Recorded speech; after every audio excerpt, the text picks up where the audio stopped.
Another day ends in the Sahara, Earth's largest, most uncomfortable tomb.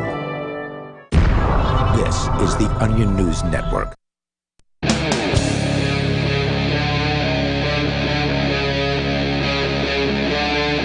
Free Talk Live.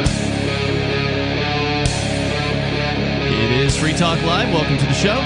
Phone number for you if you want to join us here at 603-283-6160. That's 603-283-6160. Coming up, are young people moving away from social media? Not buying it. We'll get into that coming up here tonight. It's Ian, Aria, and Conan. But the three of us all had the same story in show prep here tonight. And it is about a $450,000 birthday party. We will get into that immediately because we always. I hate that headline though because it's so misleading. It is. We'll get into the details on it. The rules. We don't have a lot of rules here on Free Talk Live, but one of them is if we all bring the same story without ever. We don't talk before the show about what we're going to talk about. That's an indicator we should definitely cover that story. So let's jump into that. And the number 2 rule is that we'll talk about whatever you want to talk about. That's correct. That's the name of the show, after all. Yep. All you got to do is call in to join us here at 603-283-6160. I don't know which one of y'all has the $450,000 story. I have one from BBC News. Pulled up. I can put mine up. I don't know who it's from. Why don't you jump into it, Conan? U.S. man wins $450,000 lawsuit after unwanted office birthday party. The plaintiff, Kevin Burling, claims that the unwanted 2019 birthday party at Gravity Diagnostics caused him a series of panic attacks. Oh, my God. How old is this guy? I don't know yet. We'll get into Mr. Burling's lawsuit alleged that the company discriminated against him based on a disability. The company has denied any wrongdoing, of course. Look, I'm not going to say it's impossible that this person just can't stand being the center of attention and it gives them anxiety, so they have to leave and deal with their breathe into a paper bag or whatever it is people do when they have panic attacks. These people exist, especially nowadays with all these youngsters with their safe spaces and whatnot. But how many people who claim to have social anxiety disorder or whatever this would be called actually have it, and how many others are just like manifesting those conditions because they want to feel special? Well, victimhood is definitely a thing that's going on in this country for sure. But usually these people get picked out. I mean, usually the boss and coworkers are like, "Hey, you know what? Joe over there is he's a little nervous. He's a little twitchy and a little nervous. We like to give him his distance." Because we're this is a workplace. We're all trying to be friendly, and let's not apply any practical jokes to him or whatnot, or let's not surprise the guy because he's apt to throw his coffee cup or drop it. I guess they didn't take him seriously, huh? When he was telling them, "Hey, I don't want this birthday party." If he in fact actually warned them ahead of time, like he says that he did, the company says no wrongdoing. But let's see. According to the lawsuit filed in Kentucky. In Kentucky's Kenton County, Mr. Burling, who suffers from anxiety disorders, plural, had asked his manager to not celebrate his birthday at work as it normally does for its employees, as it could potentially result in a panic attack and would bring back uncomfortable childhood memories. Wow. What did what happened to his birthday? Most people, unless they're getting old and they don't want to celebrate because they don't want to be reminded how old they are, most people like their birthdays. Sure. So how many people have had disastrous, in-your-face, panic attack-inducing birthday parties in their life? I can't think of many. Well, I'm not this panic attack person. They still hasn't said how old he is yet, right? Even though it is a story about his birthday, it must say it in there at some point. I hope so. I'm guessing he's millennial or unless they're not trying to be ageist, or maybe that would cue us into what's actually the problem. This is a young 20-year-old straight out of college. That would really be evident of the problem in this country. But if this is some 50-year-old, that'd be a different question altogether. I mean, I do remember there was one birthday I had when I was pretty young. I was definitely a child. And I remember crawling along the floor for whatever purpose, because kids do that, and slipped somehow and busted my chin open and had to get stitches. At your birthday party? I'm pretty sure it was my birthday in that particular case. But no big deal. Got Right, the right, stitches. right. Everything's okay. It wasn't traumatic or anything. Kids fall off skateboards, whatever, all the time. Kids are always busting open. Maybe he knees never and got presents. elbows and things like that. He never got presents, but all his friends did, and he would go to school and they would rag on him. It's like, what'd your poor ass parents get you, Burling? Yeah, it would be interesting if that were revealed in this story, because It doesn't even reveal the guy's name. It mentions it in this one. His last name. Start right at the first sentence. Kevin. I think. Yeah. Okay. Kevin Burling. Despite Mr. Burling's request, the company, which conducts COVID-19 tests, why did I throw that in there? Threw him a surprise party in August 2019, triggering a panic attack. He quickly left the party and finished his lunch in his car. The lawsuit notes that Mr. Burling was confronted and criticized at a meeting the following day where he was accused of stealing his coworker's joy He's 29 years old, by the way. and being a little girl. So that makes him a millennial then, right? Yes. Yes, he's right in the middle of the millennial pack. The tense meeting prompted a second panic attack, after which the company sent him home for the remainder of 8 August and 9 August. You're definitely going to end up in HR, right? If you tell one of your male employees that they're acting like a little girl. This is 2019. You think this HR already knows all this stuff already? Wait, this was 2019? Yeah. Or this? Yeah, this happened in 2019. Oh, wow. Okay, so now it's getting through the courts is what the news is. Okay. On the 11th of August, Gravity Diagnostics fired him, citing concerns about workplace safety. His lawsuit alleged that the company discriminated against him because of a disability and unfairly retaliated against him for asking that his request be accommodated. If I were ever hiring somebody, and I don't like the idea of employee relationships at all generally, but if I were ever in hiring, I would have on the little questionnaire. It's probably illegal to do this, right? Because there's certain questions you can't ask. Maybe not yet. Do but you suffer from anxiety or panic attacks? And anyone that answered yes to that, I'd throw that application right out. Actually, I think that is illegal. Yeah, probably I think you can't ask about Medical an employee's conditions? medical conditions. Yeah. But there will be a way to work that in there to figure out who these people are and to stop hiring them, because you're destroying your companies, people. These people are seriously. These are the same ones who immediately get into some position of power and or at least having their voice heard, and they're immediately like, well, why don't you guys have this policy in place that protects and creates safe spaces and da-da-da-da-da, and before you know it, the company's in tatters. Hello, Twitter. Well, yeah, maybe there's some creative ways you could ask questions that would be illegal that would still reveal that. Like, do you feel the need to be in a safe space? Yeah. How many minutes a day do you need to be in your safe space in order to accomplish a good work day? After a 2-day trial at the end of March, the jury awarded him $450,000, including $300,000. Is this on top of the $450,000? Oh, I'm sorry. So it's including $300,000 for emotional distress and $150,000 in lost wages. I mean, the worst case scenario, it was a tacky thing to do, to throw a party for somebody that supposedly made it clear that they didn't want that to happen. Here's my question. Right? Are they still doing it? Are his birthday parties out the window? Not only do these people destroy the company, but they destroy everyone else's good time. Right. No wonder they call it. What do they say? So they called him a little girl, and what did they say? Party pooper. Stealing his coworker's joy. Wow.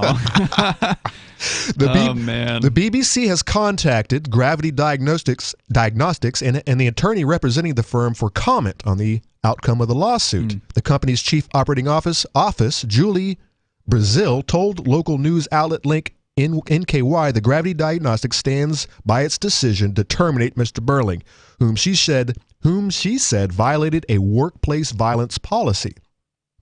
Quote, my employees were the victims in this case, not the plaintiffs, she says, adding that the company is challenging the verdict and is mulling an appeal. So I'm thinking he was throwing stuff around. I think he was getting irate. So he had his 2 days off. Or I'm sorry, The article I had says that he went to go have his lunch out in his car or something like that. Yeah, during the party. Yeah, and then he was confronted the next day by administration, and then he was given 2 days off, and then they decided to fire him. I'm thinking he got a little crazy. And I mean, there's no other reason why you would do that unless he was. I mean, why would you? All right, Kevin, you're a party pooper. Take a day off. I'm not, but why else? But why would I fire you for unless you were going acting off the the deep end. I don't know. I wouldn't want to hire such a person. It's hard to pick these people out anymore. They hide in the shadows. There's more coming up here. If you want to weigh in on this situation, do you think this guy deserves $450,000 for a poorly planned birthday party?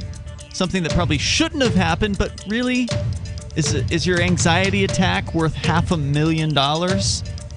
603-283-6160. So you've signed the Shire Society Declaration and are planning your move to New Hampshire to be around more liberty-oriented people. Next, sign up for the Shire Society Forum at forum.shiresociety.com. There are a bunch of people there who are already in the Shire, and they want to meet you. If you're already in the Shire physically, you should also come by the forums. Remember, not everyone uses Facebook. New people are signing up for the Shire Society Forum every month, so drop in and say hello at forum.shiresociety.com. After a devastating war, the alien visitors were driven back, and their willing human collaborators were left behind to face the music. When Emma Jean Anderson's ex-lover springs her from prison, Nathan Foster and his 14-year-old nephew Ben are tasked with bringing the pair to justice. An easy enough job until they discover something is inside Emma Jean, and the fate of the planet hangs in the balance. The Family Business by Mike Coopery from BaneBooks.com.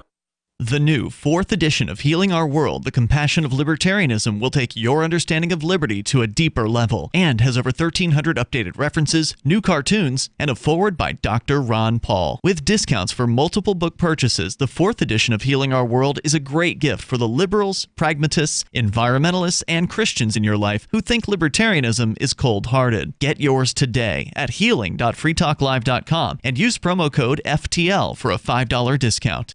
Are you tired of governments murdering people around the world? Stop using their money. There is an alternative. Bitcoin is a stateless, free market, non-political currency. Bitcoin cannot be inflated or controlled by any government. By using their money, you are helping the state. Stop doing it. You have an incredible alternative available now. Learn it, use it, spread it. Get started with Bitcoin at bitcoin.com. That's bitcoin.com.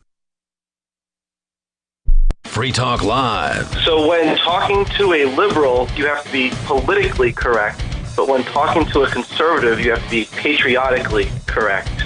Yeah, it's funny how conservatives forget while they're making fun of liberals and how triggered they get over, social issues.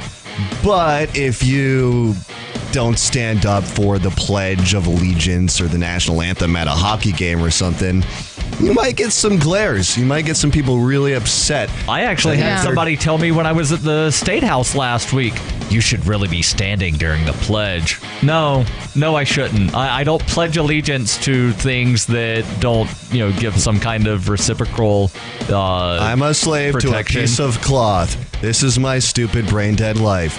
Amen. Free Talk Live, 7 nights a week from 7 to 10 Eastern, live on the Liberty Radio Network at LRN.FM.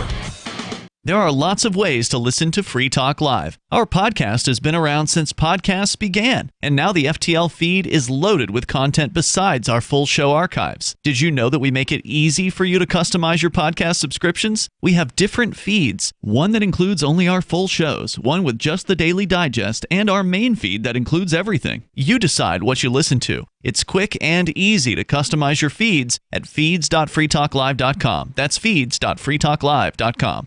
Are you tired of your taxes funding endless occupations around the world? Antiwar.com is run by people who understand that wars abroad become wars at home, wars on our freedoms. Antiwar.com is dedicated to bringing you the latest in news, views, interviews, and reviews from the top movers and shakers in the anti-occupation movement. Antiwar.com has it all, from thorough foreign policy analysis to interviews with whistleblowers who used to run the military-industrial complex. Anti-war, pro-free market. That's antiwar.com. You can stick it to the man and big tech. Join our FTL social mastodon at social.freetalklive.com.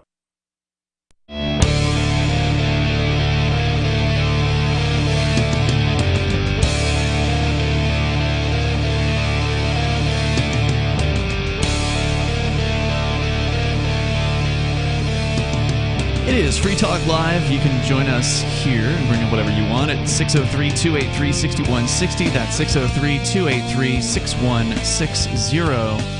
In the studio with you tonight, you've got Ian. Aria. And Conan. Don't forget, you can join us online. Head over to freetalklive.com and enjoy the features we have there. Thank you to Joseph Scholl, by the way, who is a Free Talk Live supporter of our AMPS program. It's a Patreon that you can join as well. Joseph is silver level, which means he's doing $5 a month over at amps.freetalklive.com. AMPS stands for Advertise, Market, Promote, and Support. It's a way for you to help us get the ideas of freedom onto more great radio stations around the country. And you get some cool perks if you join up over at amps.freetalklive.com. That's amps.freetalklive.com. Again, thanks, Joseph, for joining up over there. We've got over 80 people supporting us on that Patreon now, so thank you. And again, it's only $5 a month. You could do more if you want, though, and you get some cool perks at amps.freetalklive.com. Conan, we're talking about this guy, Kevin Burling, who apparently turned 29 in, I guess he's 29 now, but in 2019, he was a couple years younger. Were you able to find any postings, social media postings from this guy? Couldn't find the guy. Even a picture? I didn't look real close. Is he all tatted up and all pierced up? There's at least there's several Kevin Burlings. Those are the bad ones, Aria. That's what they tell me anyways. Anyway, well, they're the ones that are not likely to have a panic attack over a birthday party. Because they find other outlets to release their depressions, right? Presumably. So he had himself a panic attack, supposedly, when they threw a birthday party for him at his office, when he had specified to the management, or at least one manager, that he would not like to have any kind of birthday celebration. And the manager claimed he forgot that, and they went ahead and threw the party for him anyway. He freaked out, apparently left the building, spent an hour in his car trying to recover from the panic attack, and then proceeded to have another one the next day after he was questioned about the behavior, filed a lawsuit. See, that's the part that I don't believe. That's a debilitating level of anxiety and panic attacks. If two of your superiors or your supervisors confronting you about your behavior at work is enough to trigger a panic attack, then you can't function in American society, and you need to be on disability or something. There's no way this guy has anxiety that's so bad that two people talking to him will trigger a panic attack. I'll give you birthday parties, dude. Of being the center of attention for a dozen people or whatever. Yeah, but what precedent does that lead to if all you have to do to get disability and get the rest of your life off getting a check is to just throw a temper tantrum? Well, I don't think anyone should get disability. All right, thank you, because that's where I was going with that. I don't believe in it either, and I think it's a problem. I think just the fact that it is an option in this country is why more and more people are jumping on this wagon. Well, yeah, of course, the sad thing is because of the litigiousness of the society, it's like you can't hire these people because they're just a liability. But if you don't hire them, then you're discriminating. And if you don't hire them, all the stupid laws that are in place. If they can't get a job, then they're going to go on welfare. So it's like it's a messed up circumstance, all created by the government. Yeah, it is a clown world. Yeah, it's insane. By the way, he was unanimously awarded a $450,000 verdict against the company. And we also determined this was a Kentucky jury. These are supposed to be the Americans. I know, like roughnecks. Yeah. And they gave this fool this amount of money? There's a breakdown here in this story that I've got. Apparently, it was $120,000 in lost wages and benefits, $30,000 in future wages. Hold on.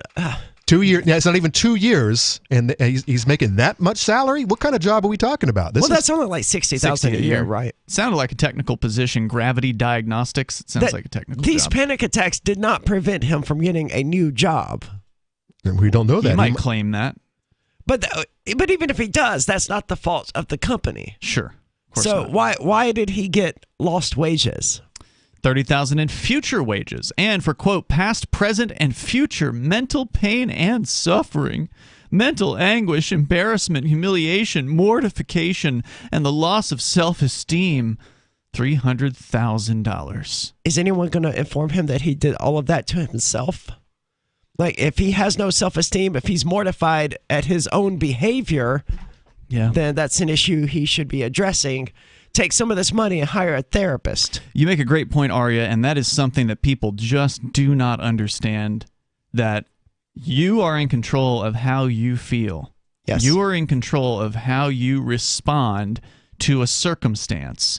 And what you do later on and in that moment about it, in your head, is all up to you. But it's so common for people to blame others for how they feel. It's almost universal. People say things like, oh, you made me so mad and stuff like that. Yep. No, I didn't make you anything. Your response to what I did was anger. But that response is under your control. I can't make you feel anything.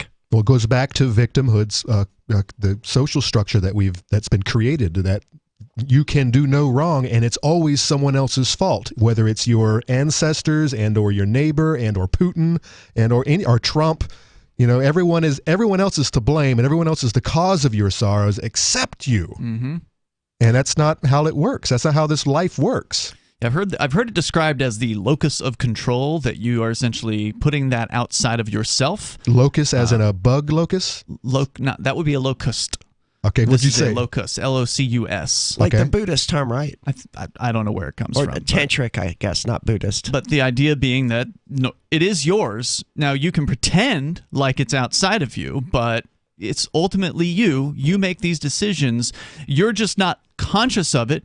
You're responding to stimuli around you, and you're acting as though the external stimuli is you. Yep. And is creating who you are. And it's just such a weak position to be coming from. But the sad thing is, so many people exist in this way, and that's why you get a unanimous verdict in favor of this person. They do exist that way, and it makes them incredibly easy to be manipulated by the government. Yeah, and if they can make you feel fear or whatever emotion, they will, and they will exploit that to cause certain behavior from you because you're not controlling your emotions. They need victims. That's how they rule. But this goes hand in hand with the theory of, not the theory, but the projection. People who project their fears and their inabilities and their disabilities on everyone else around them. Usually you can figure out a person's weaknesses by what they spend their days talking about all the time. Yep.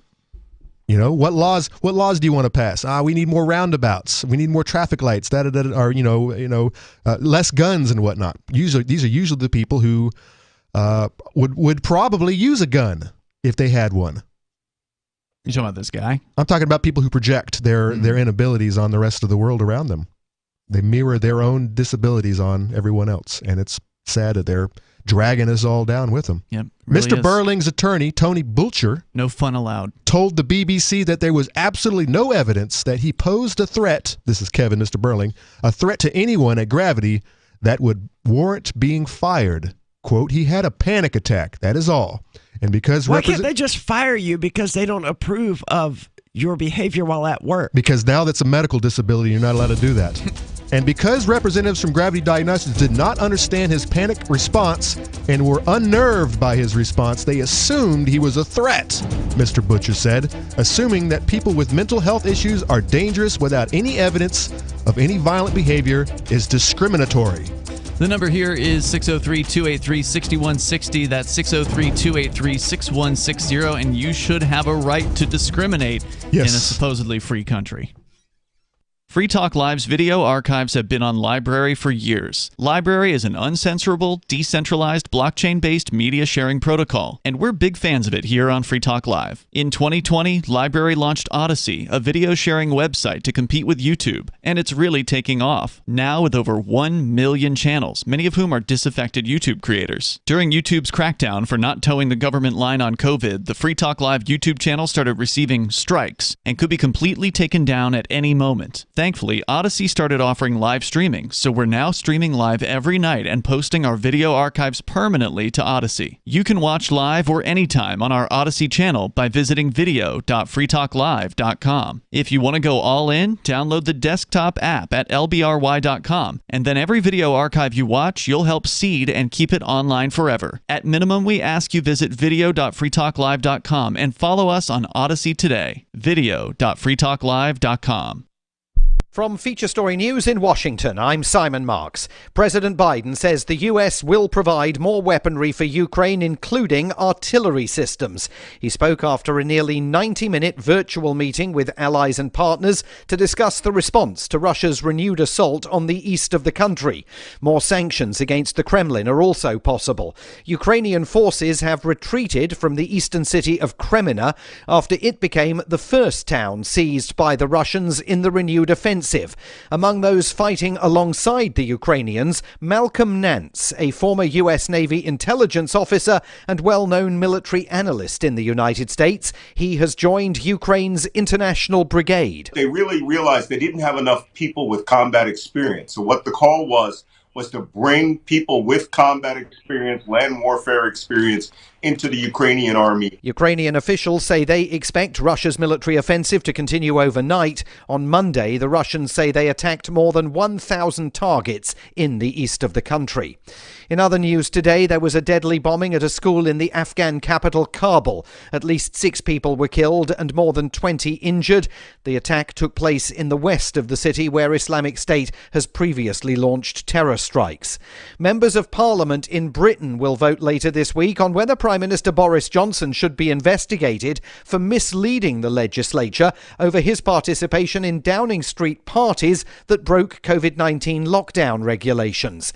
The Prime Minister apologised again today to the House of Commons, and the opposition Labour Party leader Sir Keir Starmer assailed him again. It did not occur to me then or subsequently that a gathering in the Cabinet room just before a vital meeting on COVID strategy could amount to a breach of the rules. I repeat, that was my mistake, and I apologise for it unreservedly. What a joke.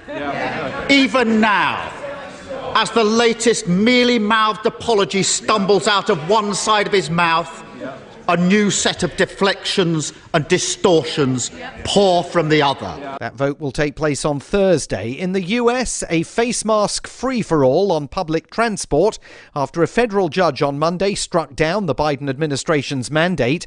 Leading US airlines all immediately dropped their face mask requirements. The New York subway system says it plans to keep the mandate in place, but in Washington, masks are now optional on trains and buses. President Biden was asked to weigh in when he arrived on a visit in New Hampshire today. Do people continue to wear masks on planes? That's up to them. But it wasn't up to reporters travelling with him. They were all required to mask today on board Air Force One. From bureaus worldwide, this is FSN. Don't miss a moment of Free Talk Live. Get our archives daily via our podcast at feeds.freetalklive.com.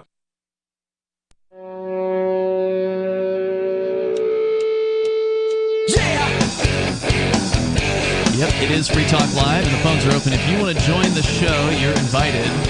The number is 603-283-6160. If you want to comment on this guy with a $450,000 award for basically being mad about a birthday party he didn't want to have, you're welcome to weigh in. Maybe you've got a similar story from the workplace about some person that is just absolutely intolerable to work with because they always are having panic attacks. Before you can relate to this? Yeah, when I worked at my old job, it was the pizza job. Yeah, there were a few employees that I was very glad that I was no longer really working there, that I didn't have to deal with them. It's insane how some of these, and you're right in that you can't fire these people, right? Like even the one who decided they were going to come out as trans and put absolutely no effort into transitioning whatsoever. They were just going to declare themselves to be trans, and that was going to be it. Couldn't fire them, even though you have another trans employee that you can point to and say, hey, look, no, my right-hand girl here is trans, and we're clearly not transphobic. It's so risky that, I mean, just having that characteristic of saying I'm trans, or I have a mental illness, or I have anxiety, not only do they become unemployable, I mean, in any real world, someone like that would not be employed because they're useless as an employee. But you also can't fire them because they'll just sue you. But the problem is we have such a shortage in this country right now at this moment. Of workers, you mean? Of workers, period. That but if the government wasn't paying them, that wouldn't happen. I don't know. I think some employers out there know exactly what we're talking about, and they're refusing to hire some of these knuckleheads. And so there's a shortage. I know at my place of work, the last 3 people who have come in and tried to do what I do couldn't hack it. In fact, one dude was found crying at the side of the road. Good Lord, man. What do you do? It's hard, but I mean, and my boss is a softie, but even she, over the years, we've been working on her. Lori, and we're talking about you. We've been working on strengthening her, toughening her up to give her to make it so that she doesn't bring these other softies into our workplace and just basically waste a whole lot of training, right? A whole lot of administrative training, and a lot of money, because that's money out of my pocket. Sure, it's thousands of dollars to train some of these people sometimes, and then they walk away. Yeah, and that's it. No, Money man, down the drain. Be tougher. Be tougher. But at the same time, what I'm saying is, there's such an amazing shortage right now, and part of it is that the government is still paying these people to not work. But I don't know how they still are in some places. I'm sure in the cities. But but where are the rest of these people at? I know some of them. I know because I deliver the mail. I know who you are. I know who you work with and sleep with, and all of this stuff. I'm the mailman. I know all the young people who have gone back to their parents. I deliver to a very kind of a wealthy, kind of a crunchy, a hipster, not hipster. What's the word I'm looking for? Yuppie town. I know a lot of older people retired have had their kids move back in with them in the past 2 years. Sure, because it's getting expensive. And I don't know that these kids are working. I think they're just living at mom and dad.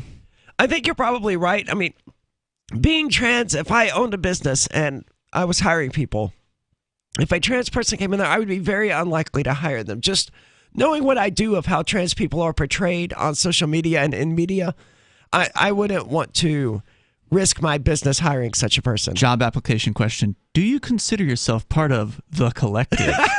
Ooh, that's a good one. That's all right. Can you discriminate based on politics? I don't know. I don't know what all the stupid rules are. You can only discriminate against an individual, right?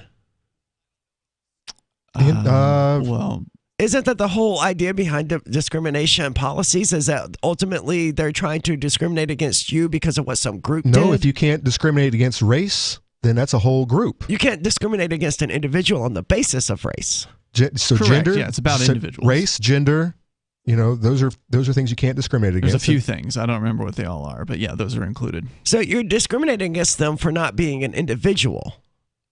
Right. So you by definition can't discriminate against them because they're not an individual. You're communist. All right, that's it. That's an interesting way to go about it. Well, let's take that one to court. And if see they say that they're part of the collective or whatever, it's like, oh, okay, you're a Borg. Yeah, we don't hire automaton here. Thank you. Yeah, the good news is if you can avoid hiring them in the first place, they're not as likely to be able to sue you because you don't owe them the job. I go back to my original premise. That's the problem. You got employers who are scrounging, man. They're at the bottom of the bucket. They need something. They're desperate. And you got a whole new generation, especially the millennials. I don't know, that we might find out that the Zoomers, there might be hope for the Zoomers.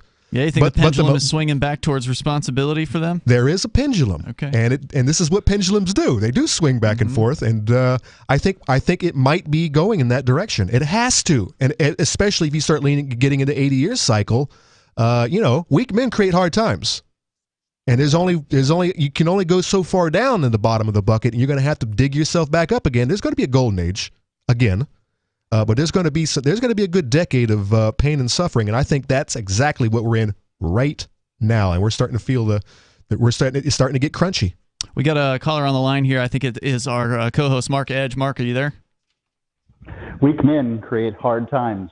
Hard times create strong men. Strong men create good times. That's right. Good times create weak men.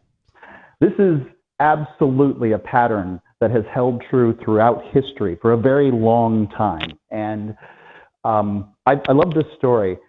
The Mongols, actually I probably should say Saracen horse riders, just talk about the steppe people.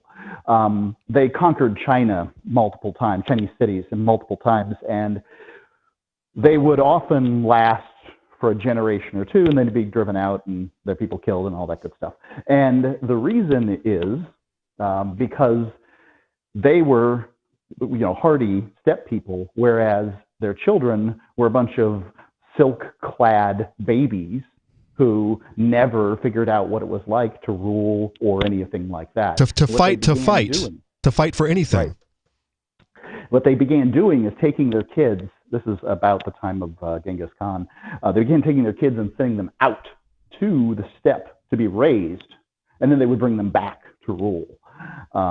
So it's an interesting problem that's faced civilizations for a very long time, and I do feel like modern, benefits the little television that we hold in our hand constantly. All these great things have made us weak, and in a way unprepared for creating a great nation that will have to compete at some point against the nation that's going to rise against us. And China is kicking out 10 engineers for every one American engineer, and I'd be willing to bet that those American engineers would be, are actually they're coming from American universities, but I'll bet they're not actually Americans. Paid for by American taxpayers, by the way. That's always been what America was supposed to be about, though. By being the land of the free, it was supposed to attract engineers from other countries who were like, hey, I want to go to America and, actually be rewarded for my engineering ingenuity. Yeah, as long as they stay here, that's actually a great thing. But a lot of them don't. They go right back to their countries, and their countries benefit. Well, they don't come here to learn engineering. What do you mean? The xenophobia doesn't help us. I agree 100%. America isn't welcoming, but I can't change that, right? Like, there's nothing I can do to make America more welcoming. Other people could, but not me. And all I'm saying is TikTok, the bell tolls, and it tolls for America. And everything that we have, you can look at it historically. It's coming. Being in America inside the next several decades isn't going to be a really great place.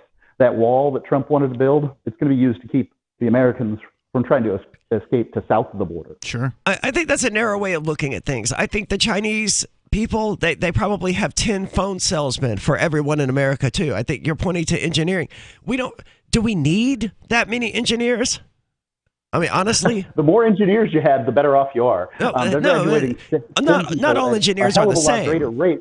We're talking software engineers or mechanical engineers. I don't think Mark's wrong about this. Stand by here. We'll continue here in moments with Mark calling us from probably Florida. The number is 603-283-6160. I was recognizing the number. That's how I knew it was.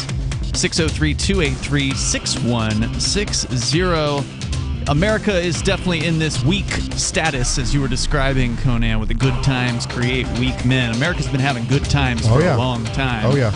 It's not going to be good soon, it looks like. Hi, I'm Derek J.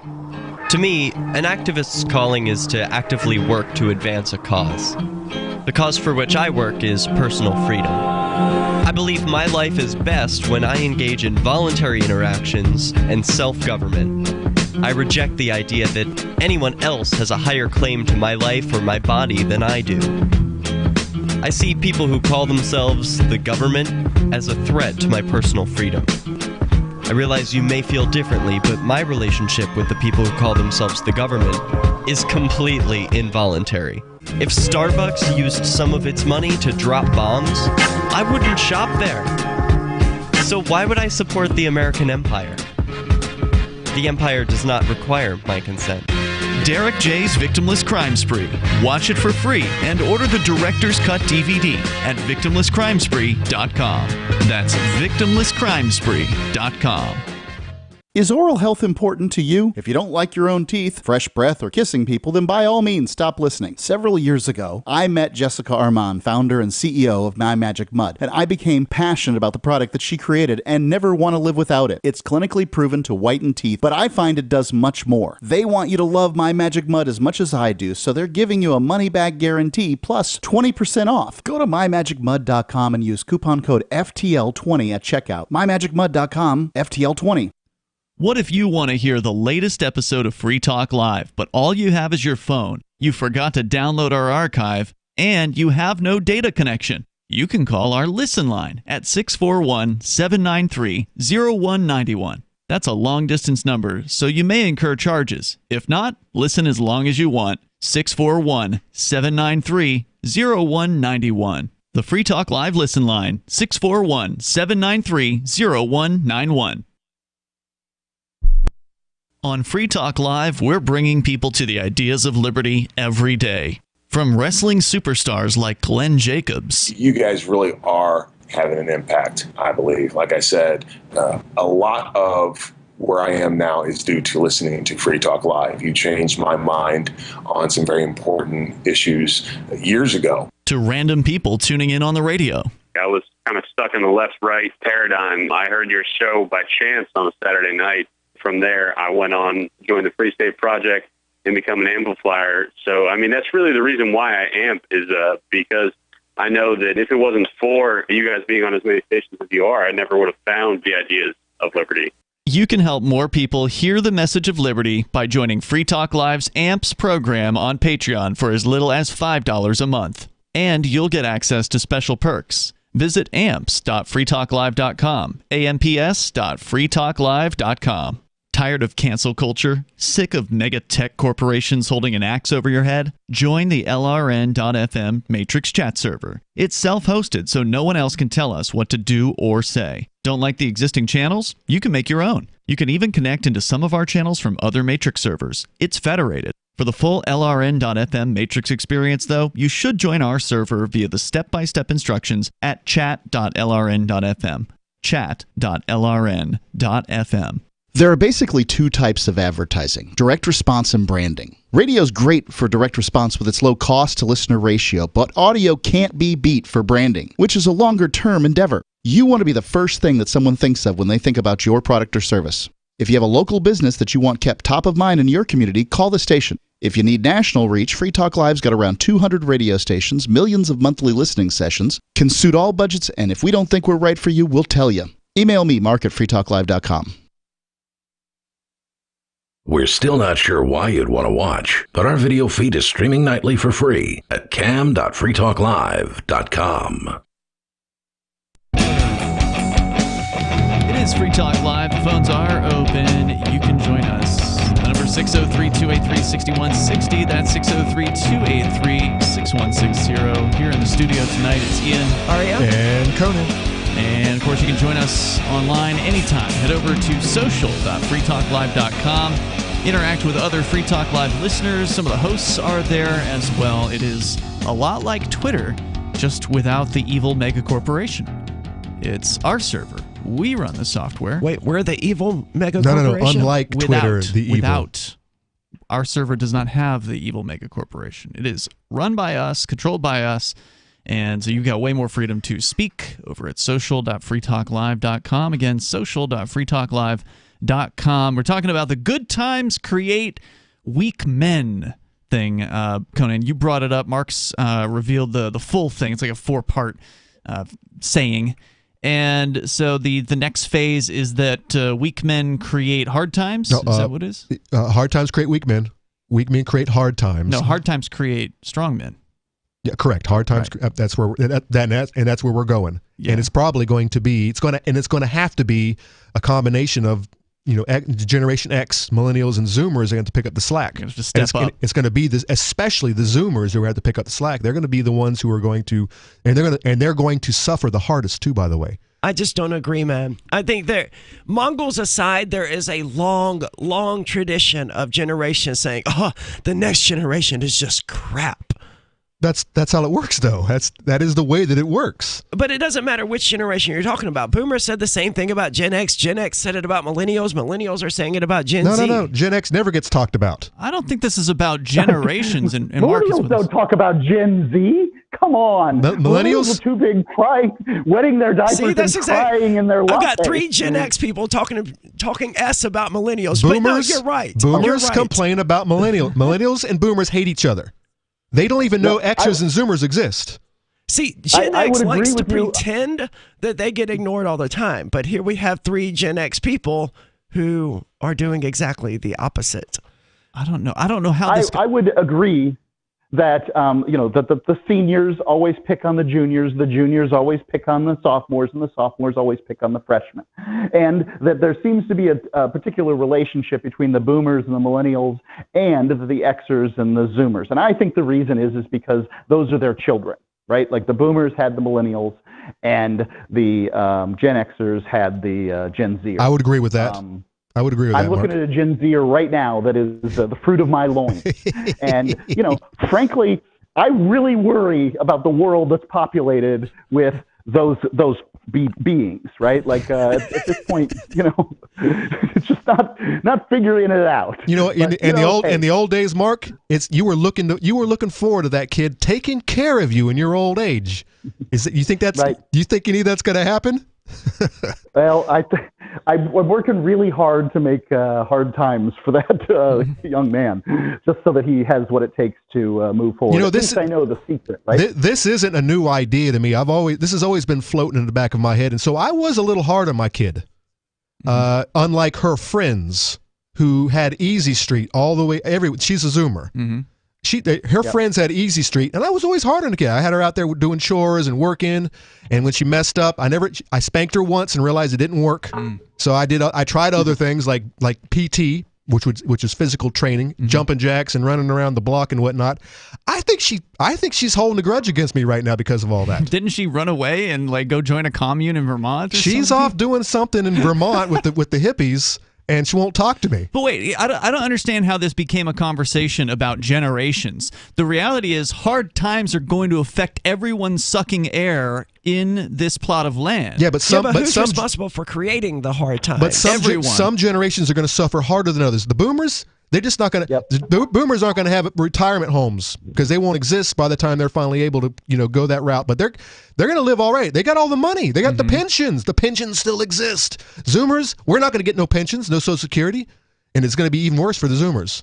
Well, I can explain it better how it became a conversation about generations, because rather than saying hard times create strong men or whatever, just replace times with generations, or men with generations. Hard times create a strong generation. I think that there's a certain amount of navel gazing when it goes to the baby boomers. I mean, frankly, what group of people had it better historically prior to the baby boomers than the baby boomers? I mean, these people had everything given to them by a historical standard. Mm-hmm. What age group are we talking here? What is a boomer? The boomers over 65. Something like that? Basically, the guys are retiring right now. 60 days. Biden is a silent generation, so everyone younger than him. Is silent generation the same as the greatest generation, or I'm not No, really the silent generation is the generation that came after World War II. So okay. They were right up to World War II. So they were children when World War II was occurring. My mother is silent generation. She's 81. I see. So the so-called greatest generation came before silent generation? Right. The greatest generation picked up arms and gave it to the Hun, as it were. And they were the ones who went through the Depression, correct? The silence were kids when it happened. Here's my issue with the generation thing, though, is that, it's probably true that on average, the baby boomer generation had it better than the average millennial or the average Gen Z or Gen X or whatever. But that doesn't say anything about the actual individual experiences that these people actually underwent. Yeah, but it says something about their experience. It's not. I don't think it's clear as it could be. Certainly, somebody who grew up in use Gen X because I can do the math on that one. I was born in 1971, smack dab in Gen X. So if you take somebody who was born in Oklahoma in 1964 and compare them to somebody who was born in New York City in 1979, there's not a heck of a lot that you can claim, but there's some things. They consume some of the same pop culture. They had some of the same experiences. The same historical things occurred to them. They lived in a world where they could be blown up at any time by atomic bombs. That's got to shape you. Well, they were told that. Does it make a difference? I mean, kind of. No, it matters whether or not they were right to be afraid or whether a government just convinced them they needed to be afraid, traumatized them. I'm incredibly skeptical, as most people in this room, of anything the government tells me. And I think that is I think that's a caveat of our generation, is that we have been lied to so many times by the generations before us and the government that I don't trust any part of it. It's all a bunch of malarkey. I think as people get older, they're more likely to be conservative. I also think the pendulum swings on generations. So the boomers were more likely to be Democrats. The Gen Xers were more likely to be Republicans. The millennials were more likely to be Democrats. The Gen Z or Zoomers or whatever you want to call them are probably going to swing conservative because they've seen what those insane millennials do and what they've wrought for themselves. And don't forget, at 35. Let us not forget, each generation is always going to rebel against the previous generation, just for spite. And so, yeah, it makes perfect sense that the pendulum and the previous generation is always going to call them a bunch of idiots. Yeah. They're sure that they are. You know. Mark, anything else you want to share tonight? No, thanks for letting me call in. No problem, man. It's one of my favorite topics. Thanks for the call tonight. So basically, the good times came after the hard times, right? Being, say, the Depression.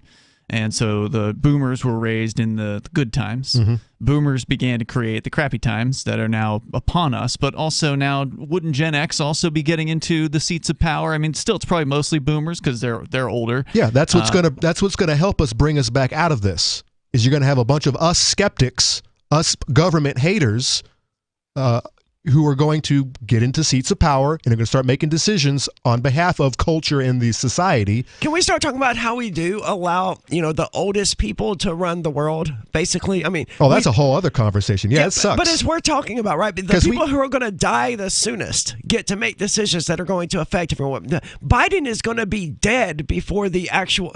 of old age before the ramifications of his policies ever actually affect the United States. Because old people retire, Arya, and they got nothing to do except start making decisions on everyone else's behalf. Well, but here's the thing. You got to remember, the boomers at one time were the counterculture.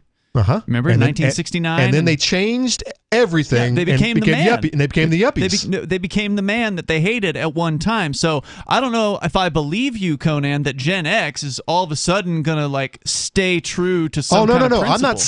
I'm not saying that power doesn't corrupt. Yeah. You're going to get you're going to get some government haters like myself who get up in there, and I don't want to have any part of it myself, but I know someone who might want to.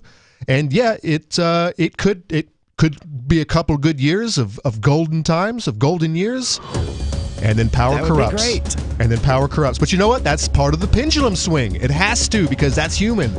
That's how we do. I don't know we can't friggin' learn from our mistakes. I don't know if I buy it that Generation X is somehow anti-government. I don't know about that. They were raised by the boomers. The number is 603-283-6160. That's 603-283-6160. I would love to be wrong about it, but it seems like most people love the government, so they're going to get a bunch of it. If you want to know the latest about Free Talk Live before we go on the air, all you need to decide is how you want it delivered. It's your choice. Visit news.freetalklive.com to receive our usually weekly news updates by email. Plus, we have a Twitter account at twitter.freetalklive.com, and you can follow us on the decentralized Mastodon platform at toot.freetalklive.com. So please follow us at toot.freetalklive.com and sign up for our emails at news.freetalklive.com. Do you feel like your nation, state, or community no longer holds your values? Have you dreamt of a place where people agree that liberty is important and are free to pursue their projects so long as they respect the property of others? There are many people just like you that are discovering freeprivatecities.com. Their social media links are at the upper right of the page at freeprivatecities.com. All skill levels will be needed when the first of the Free Private Cities opens. It's sooner than you think. Stop arguing and build. freeprivatecities.com. Looking for a great real estate investment? Consider New Hampshire, which is ground zero for the Liberty Movement. Your first call should be to Mark Worden from Porcupine Real Estate. He's more than just a real estate agent. He's your New Hampshire concierge. Where are the best places to live? Do you want farm, city, the burbs, or forest? Do you want a duplex or multifamily building so that renters pay your mortgage? There are homes in all price ranges in New Hampshire, and Mark can help with financing too. Invest in liberty and property. Mark Worden can help. PorcupineRealEstate.com. There are lots of ways to listen to Free Talk Live. Our podcast has been around since podcasts began, and now the FTL feed is loaded with content besides our full show archives. Did you know that we make it easy for you to customize your podcast subscriptions? We have different feeds, one that includes only our full shows, one with just the Daily Digest, and our main feed that includes everything. You decide what you listen to. It's quick and easy to customize your feeds at feeds.freetalklive.com. That's feeds.freetalklive.com. You're listening to the live edition of Free Talk Live. Hour number 2 is next after the news here on the Liberty Radio Network at LRN.FM. From Feature Story News in Washington, I'm Simon Marks. President Biden says the U.S. will provide more weaponry for Ukraine, including artillery systems. He spoke after a nearly 90-minute virtual meeting with allies and partners to discuss the response to Russia's renewed assault on the east of the country. More sanctions against the Kremlin are also possible. Ukrainian forces have retreated from the eastern city of Kreminna after it became the first town seized by the Russians in the renewed offensive.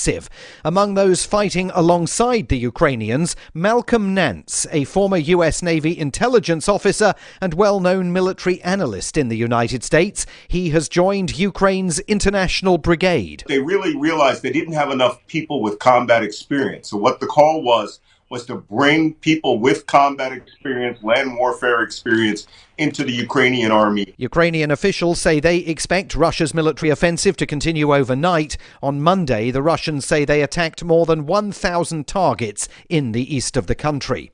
In other news today, there was a deadly bombing at a school in the Afghan capital, Kabul. At least 6 people were killed and more than 20 injured. The attack took place in the west of the city, where Islamic State has previously launched terror strikes. Members of Parliament in Britain will vote later this week on whether Prime Minister Boris Johnson should be investigated for misleading the legislature over his participation in Downing Street parties that broke COVID-19 lockdown regulations.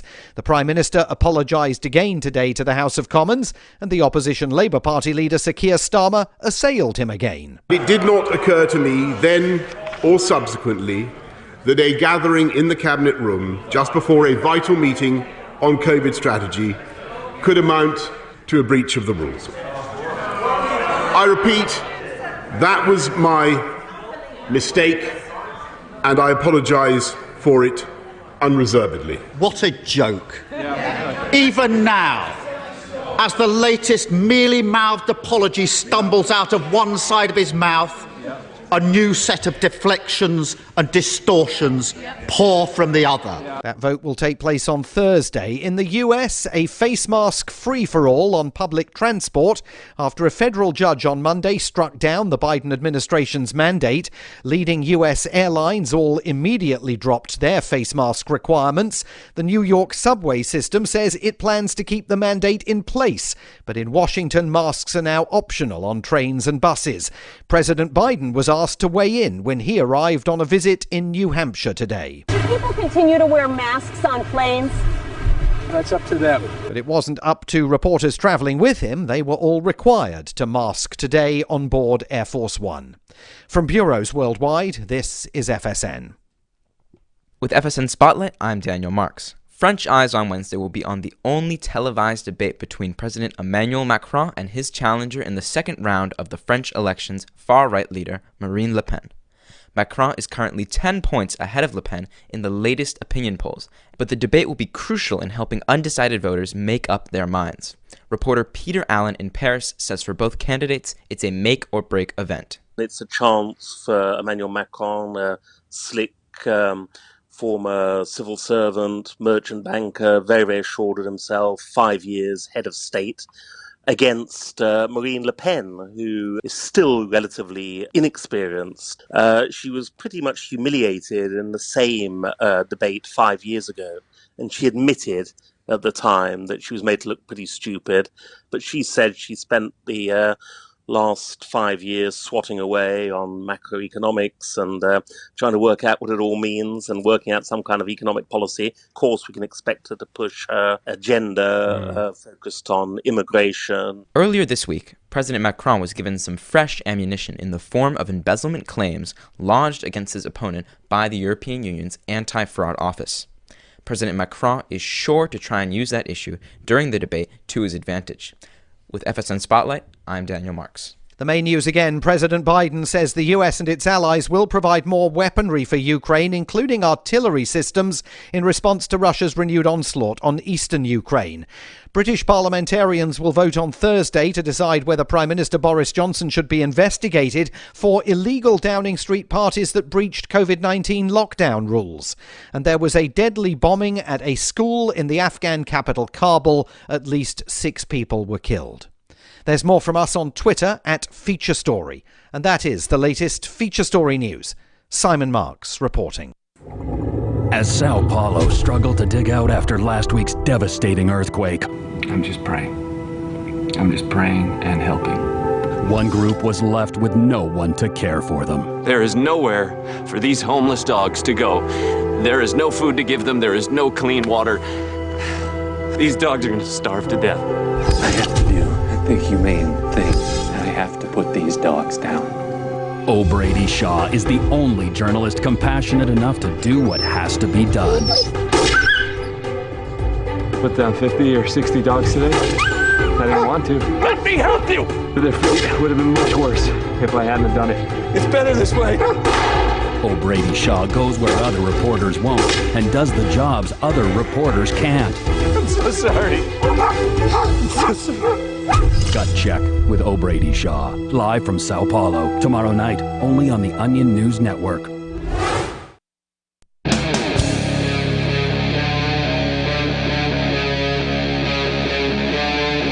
Free Talk Live.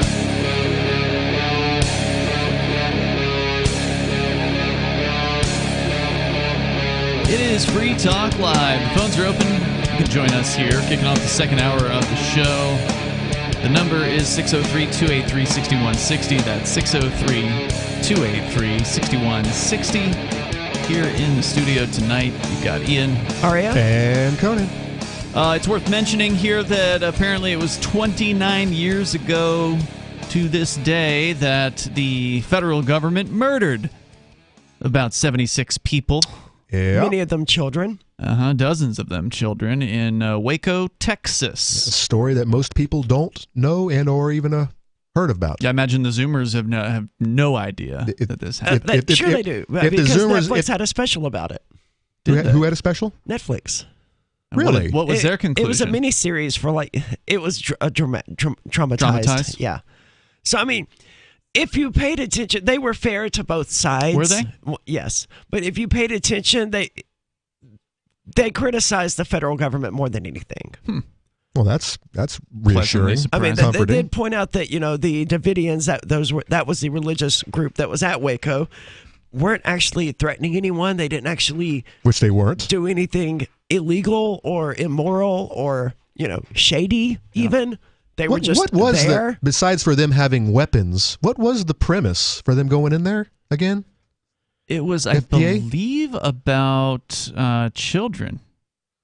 Claims of harming kids. Unproven claims of harming kids. Yeah, because there were never any allegations of the Davidians of, child molestation or any of this other stuff that you hear from some of these other cults. There's some sunshine cult that was in the news a few years ago about this. But those accusations never came forward about the Davidians. They were just this kind of kooky religious group out there in Texas. They didn't hurt anyone. Yeah, and the old statement was that David Koresh, the leader of the group, was regularly out for like a morning jog or a walk or something, so he regularly left the compound. And so if the feds had wanted to pick him up, I believe, if I recall correctly, he was wanted on like a failure to appear. There was some sort of a court case that he didn't show up for. So had they wanted to grab him, they could have done so, but they wanted to do a lot more than that. Make an example. And they burned the place down. They do that. That's what they do.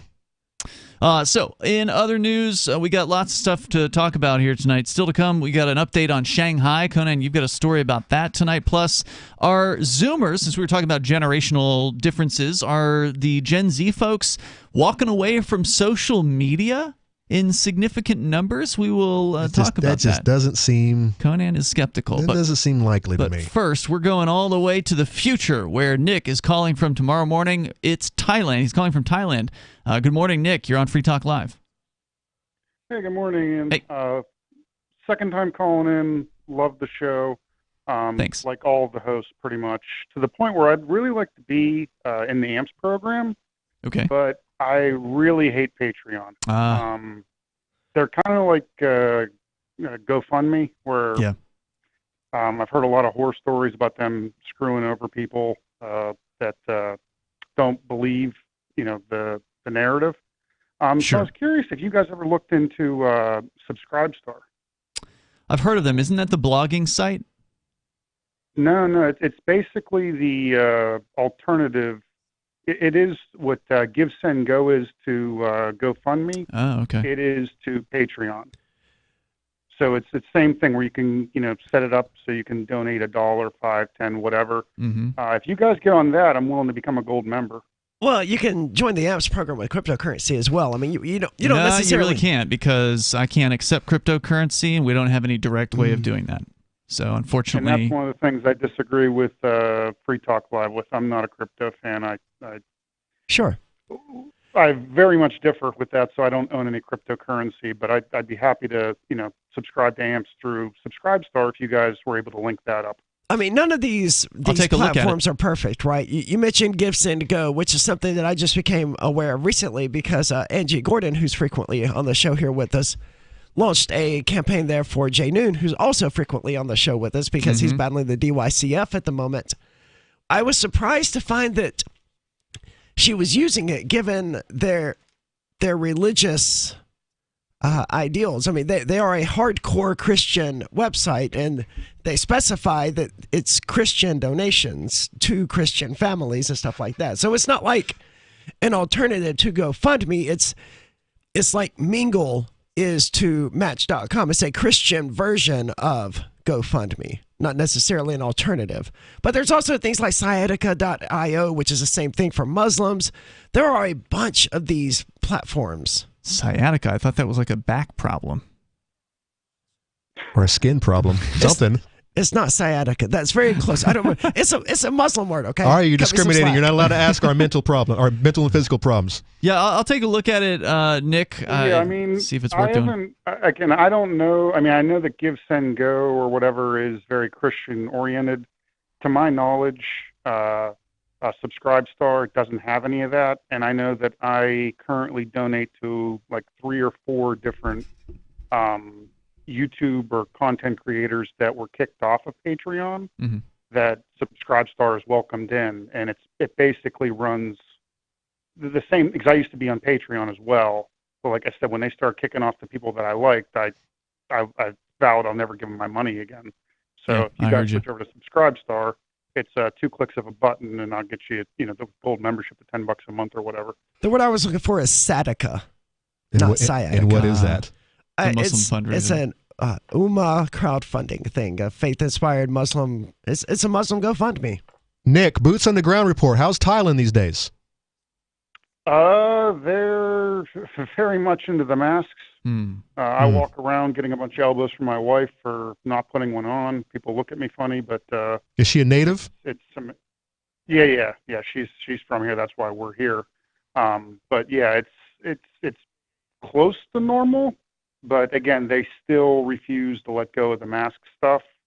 And then getting into the country was kind of a pain because they had the quarantines and it was a nightmare. But now Thailand, and how was masks before all this? Because I know some communities over there like to just wear masks, especially on subways and whatnot in transit.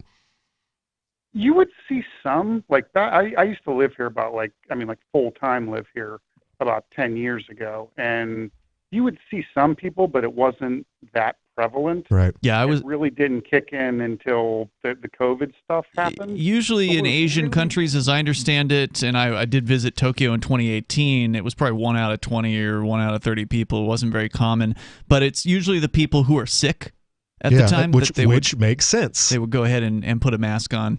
Is that your understanding of it in Thailand, Nick?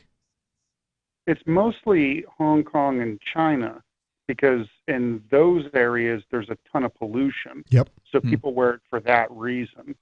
But Thailand isn't quite as, it's industrial, but not that industrial. But if you're in like Thailand, Vietnam, Cambodia, or even Japan, which is kind of, cleaned itself up, you're not going to have as many people wearing masks. Where you see the pictures in the magazines of everybody masked up prior to COVID was mostly in China, just because the crazy amount of pollution. Now, isn't Thailand the country where if it is perceived that you are insulting the king, you will be put to death? Oh, yeah. Yes. Okay. Yeah, that's the one. Very strict laws as far as that's concerned. Can you even criticize the government? What do the people think about him? Is he like a god king or something? He's not going to answer that question, I won't honestly. Speak about it while I'm in here. But I will say, you can criticize the government. Okay. You just can't criticize the royal family. Is it so? Okay. What I'm asking? Basically stolen the British system. What I'm asking is, does he have like the mandate of heaven that Xi has over in China? You know the. That I don't know of. I don't think they think of him quite like that. But the king that was the super prestigious one that everybody loved passed away about 5-6 years ago. The new one isn't quite as loved. I'll just keep it at that. Very good. Nick, I appreciate your call, man. Enjoy the morning. Thanks for the heads up on the other site. We'll take a look at it. And thank you. The number here is 603-283-6160. That's 603-283-6160. You can bring up whatever is on your mind here and take control of the airwaves on Free Talk Live. Coming up, we're going to get into, is it true that Generation Z is possibly walking away from social media? Conan's skeptical. Get into it coming up on Free Talk Live. So you've signed the Shire Society Declaration and are planning your move to New Hampshire to be around more liberty-oriented people. Next, sign up for the Shire Society Forum at forum.shiresociety.com. There are a bunch of people there who are already in the Shire, and they want to meet you. If you're already in the Shire physically, you should also come by the forums. Remember, not everyone uses Facebook. New people are signing up for the Shire Society Forum every month, so drop in and say hello at forum.shiresociety.com. When a lunar observatory detects a radio broadcast originating from Proxima Centauri, the nations of Earth discover their first contact with an alien race may also be their last. With the Proximans facing an extinction-level disaster, Earth must choose between sending a ship on a multi-year journey or allowing nature to take its course. Saving Proxima, a hard science fiction thriller by Travis S. Taylor and Les Johnson from BaneBooks.com. The new 4th edition of Healing Our World, The Compassion of Libertarianism, will take your understanding of liberty to a deeper level and has over 1,300 updated references, new cartoons, and a foreword by Dr. Ron Paul. With discounts for multiple book purchases, the 4th edition of Healing Our World is a great gift for the liberals, pragmatists, environmentalists, and Christians in your life who think libertarianism is cold-hearted. Get yours today at healing.freetalklive.com and use promo code FTL for a $5 discount. Are you tired of governments murdering people around the world? Stop using their money. There is an alternative. Bitcoin is a stateless, free market, non-political currency. Bitcoin cannot be inflated or controlled by any government. By using their money, you're helping the state. Stop doing it. You have an incredible alternative available now. Learn it, use it, spread it. Get started with Bitcoin at bitcoin.com. That's bitcoin.com. The Free State Project has reached its goal of 20,000 liberty lovers who've pledged to move to New Hampshire and get active to achieve liberty in our lifetime. Perhaps you're trying to figure out what part of New Hampshire should be your destination. If so, consider Keene. You'll find more than 150 reasons to move to Keene at move.freekeene.com. Keene is famous for its historic, publicity-generating activism, as well as being the liberty media capital of the world. It's home to freekeene.com, New Hampshire's destination for liberty activism, news, and opinion. For years, we've been compiling over 150 reasons to move to Keene at move.freekeene.com, where you'll learn about some of what's happening here and what makes Keene a great place to live. If you love liberty, you'll probably enjoy anywhere you end up in the Shire. But do your due diligence first. Please visit move.freekeene.com for the full list of over 150 reasons to move to Keene. That's move.freekeene.com. What if you want to hear the latest episode of Free Talk Live, but all you have is your phone, you forgot to download our archive, and you have no data connection? You can call our Listen line at 641-793-0191. That's a long-distance number, so you may incur charges. If not, listen as long as you want. 641-793-0191. The Free Talk Live listen line, 641-793-0191. How many lawyers does it take to change a light bulb? None. They'd rather keep their clients in the dark. There are too many lawyer jokes to count. However, there are some lawyers with more noble intentions. At the Institute for Justice, we bring the light to our clients. We are a non-profit public interest law firm with clear values and principles. At IJ, we fight for those whose most basic rights are denied by the government. Visit our website today at ij.org. You can help spread the ideas of liberty with our Patreon for just $5 per month at amps.freetalklive.com.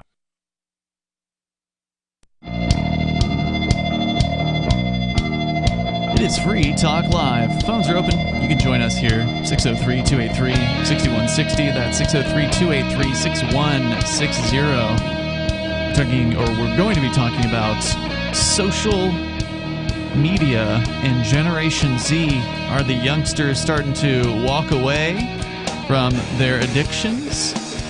The number is 603-283-6160. Ian, Aria, and Conan in the studio here tonight. The story coming from the New York Post that Zoomers are known for being glued to their phones, but sometimes some 20-somethings are taking a stand against all-consuming apps such as TikTok and Instagram, calling them toxic and obsessive. What do people do on Instagram? They post pictures. I know, but that's not like an active thing, right? Like I'm on Instagram and I open it up once a day or so and take a picture of my dog or a cat or whatever cute animal happens to be nearby, and I post it to Instagram. But Arya, you're fueling the problem. You are fueling this obsession, this obsessive, toxic obsession. And the kids, they love it. They're just waiting for Arya to post a picture of the dog swimming in the river. Well, people watch other people's Instagrams, right? So you follow people on there, and then I don't do that part. Okay, isn't there a time limit, like a 15-second time limit or something? I don't know about that. That's Snapchat. I think Instagram's also limited too, because I remember I've seen Bonnie using it. I used to use it at one time, and you can post I think they call it a story. And that is like a temporary thing that doesn't last for more than 24 hours, which I never understood. It's like if I'm going to take a picture that I think's worth sharing, why wouldn't I want it to be there longer than 24 hours? So I never, personally, when I used Instagram, and I don't anymore, but when I did, I never posted to the story things like, well, So which one deletes after 24 hours? The story.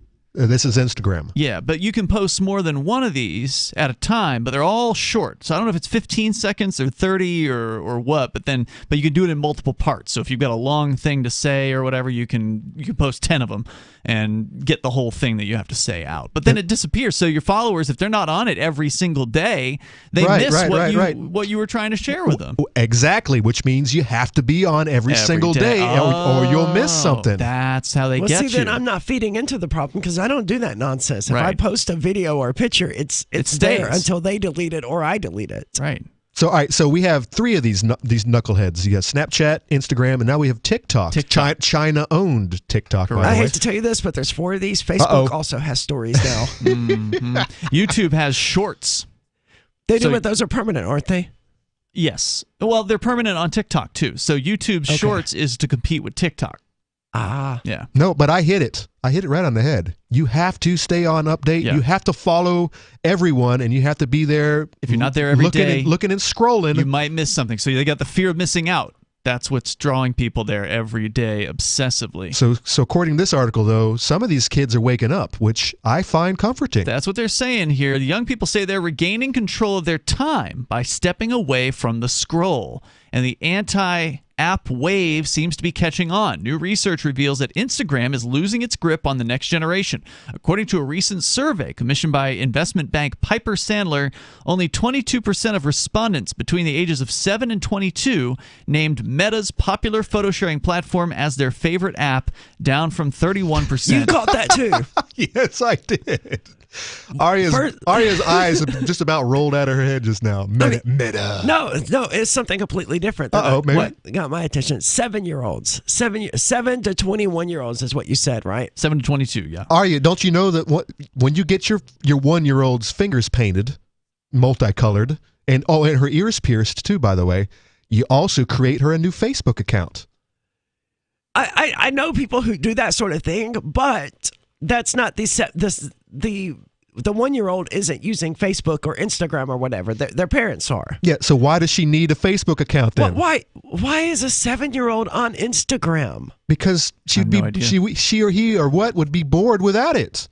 Whose fault is that? I didn't have it, and I wasn't bored. Their parents are for putting them in front of a device from day zero. I mean, these kids are growing up on tablets and phones, and they've got a phone by the time they're out to kindergarten. Yep. You know? And it's playing their favorite cartoons, and then it evolves from there to social medias. 20-year-old Gabriella Steinman told the Post, quote, when you... What are do they have any quotes from 7-year-olds here? I don't think so, no. So hey, there's the survey. by the way, I'm guilty of this. I remember... Of what? Over a decade ago, I would be visiting my siblings, and their children are there running around, screaming and hollering and being kids. And I remember purposely downloading an app on my phone for kids to hand over to one of these 5-year-olds to keep them busy. Was it some kind of game? I just thought it was cute. It was one of these cats. It was like a cat, and you could like pet it and stuff, and it would react. Okay. I actually think that's still pretty cute.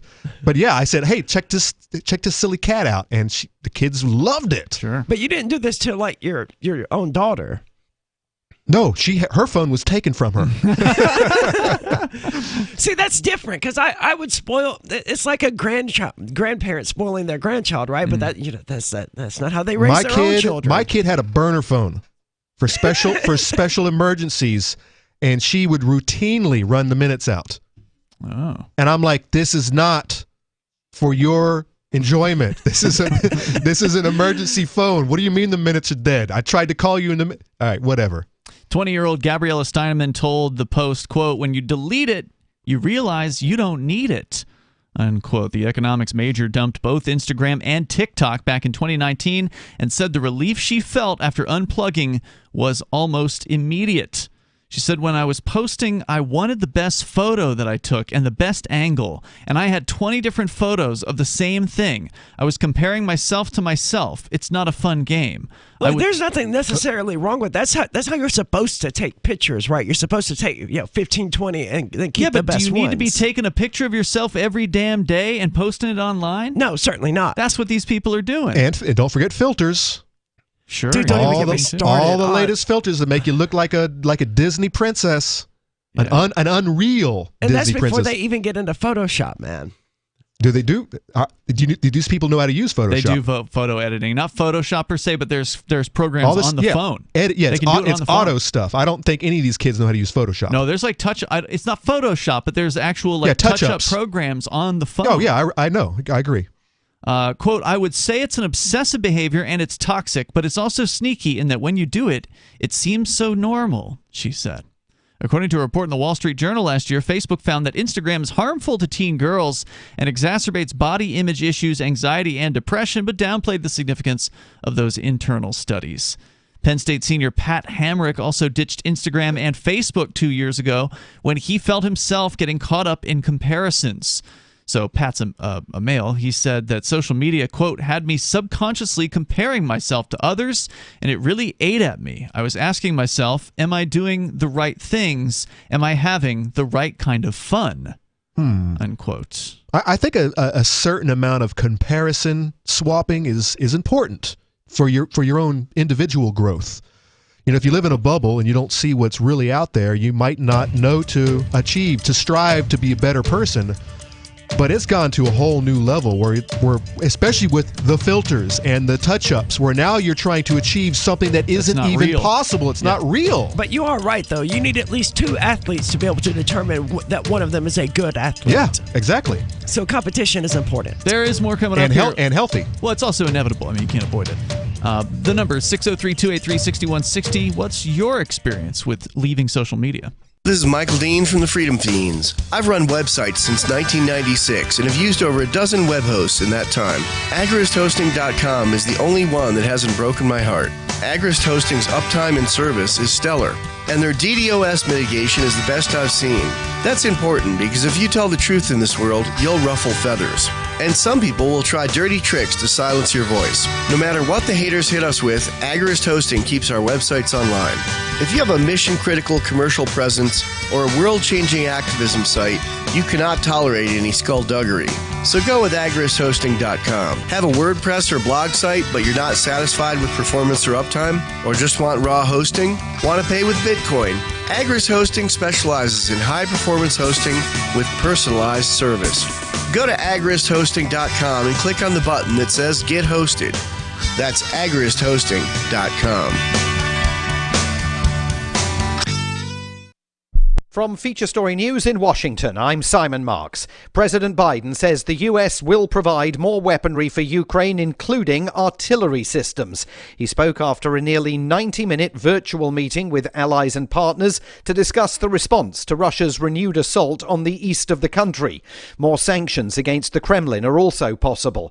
Ukrainian forces have retreated from the eastern city of Kreminna after it became the first town seized by the Russians in the renewed offensive.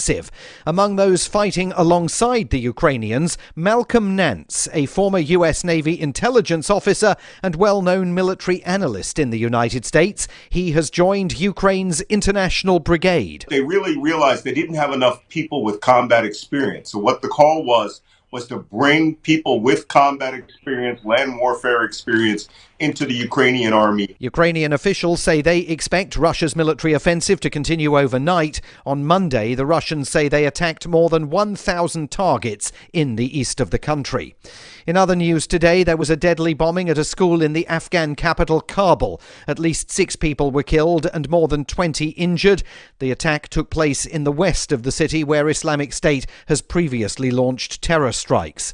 Members of Parliament in Britain will vote later this week on whether Prime Minister Boris Johnson should be investigated for misleading the legislature over his participation in Downing Street parties that broke COVID-19 lockdown regulations. The Prime Minister apologised again today to the House of Commons, and the opposition Labour Party leader Sir Keir Starmer assailed him again. It did not occur to me then or subsequently that a gathering in the Cabinet room just before a vital meeting on COVID strategy could amount to a breach of the rules. I repeat, that was my mistake, and I apologise for it unreservedly. What a joke. Even now, as the latest mealy-mouthed apology stumbles out of one side of his mouth, a new set of deflections and distortions pour from the other. That vote will take place on Thursday. In the US, a face mask free-for-all on public transport after a federal judge on Monday struck down the Biden administration's mandate. Leading US airlines all immediately dropped their face mask requirements. The New York subway system says it plans to keep the mandate in place, but in Washington, masks are now optional on trains and buses.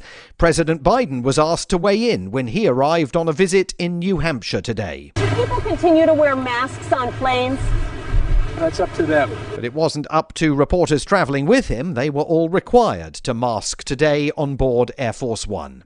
From bureaus worldwide, this is FSN. Yep, we still do email. Drop your email address in the entry box at freetalklive.com, and you'll be kept in the loop with Free Talk Live.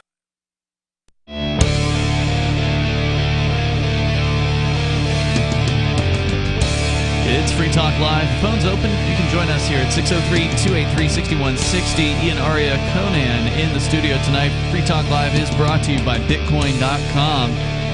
If you are ready to start learning about cryptocurrency like Bitcoin and Bitcoin Cash, we would recommend you head over to Bitcoin.com and click Get Started right there at the top of the page. It'll take you some introductory video information. You can watch as many as you feel inclined to consume. Recommend at least the first one. Going to cost you all of 3 minutes of your time. It's free otherwise to go and learn about crypto at Bitcoin.com. Click Get Started at the top of the page to do that. If you're not brand new and you want to get some of the latest news headlines, they got those for you every single day over on their news site at news.bitcoin.com. That's news.bitcoin.com. We're going to go to your calls and thoughts, and then more about the Gen Zers that are saying they're walking away from social media and they're liking it, getting more free time and not feeling as competitive with others that they might not even know. Let's go first, though, to Sarah in New Mexico, who knows nothing about social media because she doesn't use the internet. She has plenty of free time, and so all she does is call talk radio stations all day and try to promote communism. Go ahead, Sarah. You're on Free Talk Live. Sarah? Oh, that big intro, and she's not even there to receive it. Going once, going twice. Probably something about pedestrians. Yeah, it was going to be red light cameras tonight. Was it really? Yeah. I just one of her favorites. There's only really a list of 3 or 4 or 5 things. She's broken out. I mean, she does more. Yeah, now it's all these days. That's all Russian spies and stuff, and I don't know. I don't know what radio. That was a weird one, man. I don't know what radio she listens to during the week. I don't know, NPR or something like that. Or maybe it's Netflix. Maybe it's some new Netflix show. No, she doesn't do internet. She doesn't do the internet. She's offline. Really? Yeah. Social media. The internet costs money that she doesn't have. Don't they get free internet? The welfare people? I don't think so. The poorest? Yeah, the poorest get a free phone and free internet, right? She's got the phone. She's got like the Obama phone. Or do they have to go to the library to get internet? Are they still calling it the Obama phone? That's how long she's had it. It's what I call it. Penn State senior Pat Hamrick ditched Instagram and Facebook 2 years ago. He said he got himself caught up in all these comparisons with other people. He said that he got away from the gram for the sake of his mental health. He noticed a huge improvement in his mood. Quote, hold on, did he call it the gram? No. Did you call it the gram? No, that's what they call it here in the Social or the New York Post. Well, you know what they call podcasts, right? Casts? Pods. Oh, pods? Yeah, I don't know. This has to have been written by like a boomer, man. Maybe so. The gram. No, these are the kids who text everything, and so they're shortening up everything. They're condensing all these words. I think that's a boomer. I'm sorry. I think that's a Zoomer word. If you're a Zoomer, call in and tell me what you call these devices and which one's the best one to use, so I can stay as far away from it as possible. He said he noticed a huge improvement in his mood. Quote, leaving Instagram made me feel better in day-to-day life. I'm just doing my thing my way. Hamrick isn't alone in his confidence, taking a hit after spending time in these online environments. A December survey from Tallow found that 56% of Gen Zers said, quote, social media has led them to feel left out by their peers. Yeah, I can certainly see that, right? Like their friends post a picture of themselves out at a bar or something like that, and they go, oh, I didn't get invited to the bar. I can see that happening, but all of this would be solved if the average person understood that no one else really cares that you went to the bar tonight. There's no reason for you to tag your location as this Mexican restaurant or that bar or wherever you happen to go. People don't care. The internet convinced these people that you know how you visit your relatives and they bring out the baby pictures and they go, oh, look at all this. Everyone knows, no one cares. But the internet allowed these people to convince themselves that, yes, they do care. They do want to see these baby pictures. Unless you add a creative story to go along with that picture, which is why I like some of your posts, and which is why I do like baby pictures. If it's like a baby's just fell asleep in the cake or something. You've seen these pictures. Now that's a neat picture. Or if Arya's talking about she turns a very simplistic picture, but she adds this crazy story on top of it, and it's like, all right, now that's creative. That's gained my attention. That's entertaining. You've won the day. But usually it's just a picture of your food, and I'm like, that's dumb. That is who gives a. I do that with pictures of my pets. I'm guilty of that. Yeah. So I get where you're coming from, Ari, and I don't disagree from my personal perspective. But the way that these people have convinced themselves that people care is the number of people who like their content. They figure, oh, I posted this picture of my baby, or I posted this picture of where I went today, or whatever. So what we should stop. So there you go. So we should stop liking things. Stop liking people's pictures. Well, doesn't that suggest that you care enough to press a like button? Oh, there you go. Now you've got the Karens. That's so easy. Now you've got the Karens. I don't know if that's that much of caring, but that is what makes people think that they're doing something worthwhile, right? Like, we know that a lot of young people judge their worth in life based on how many likes their pictures get on these platforms. See, I tend to be way more stingy with my likes and my love reacts and stuff like that than probably the average person is. I have an allotment. I will not go over it. I'm very stingy with my likes. I mean, and my posts, by the way. Because you know that once you like something, Facebook is their algorithm is going to do its thing and it's going to show you more of that. Exactly. But I don't think the average person realizes that. But even with my postings, I just described the posts that I like. They have to be creative, they have to gain my attention, and they have to make my day better, damn it.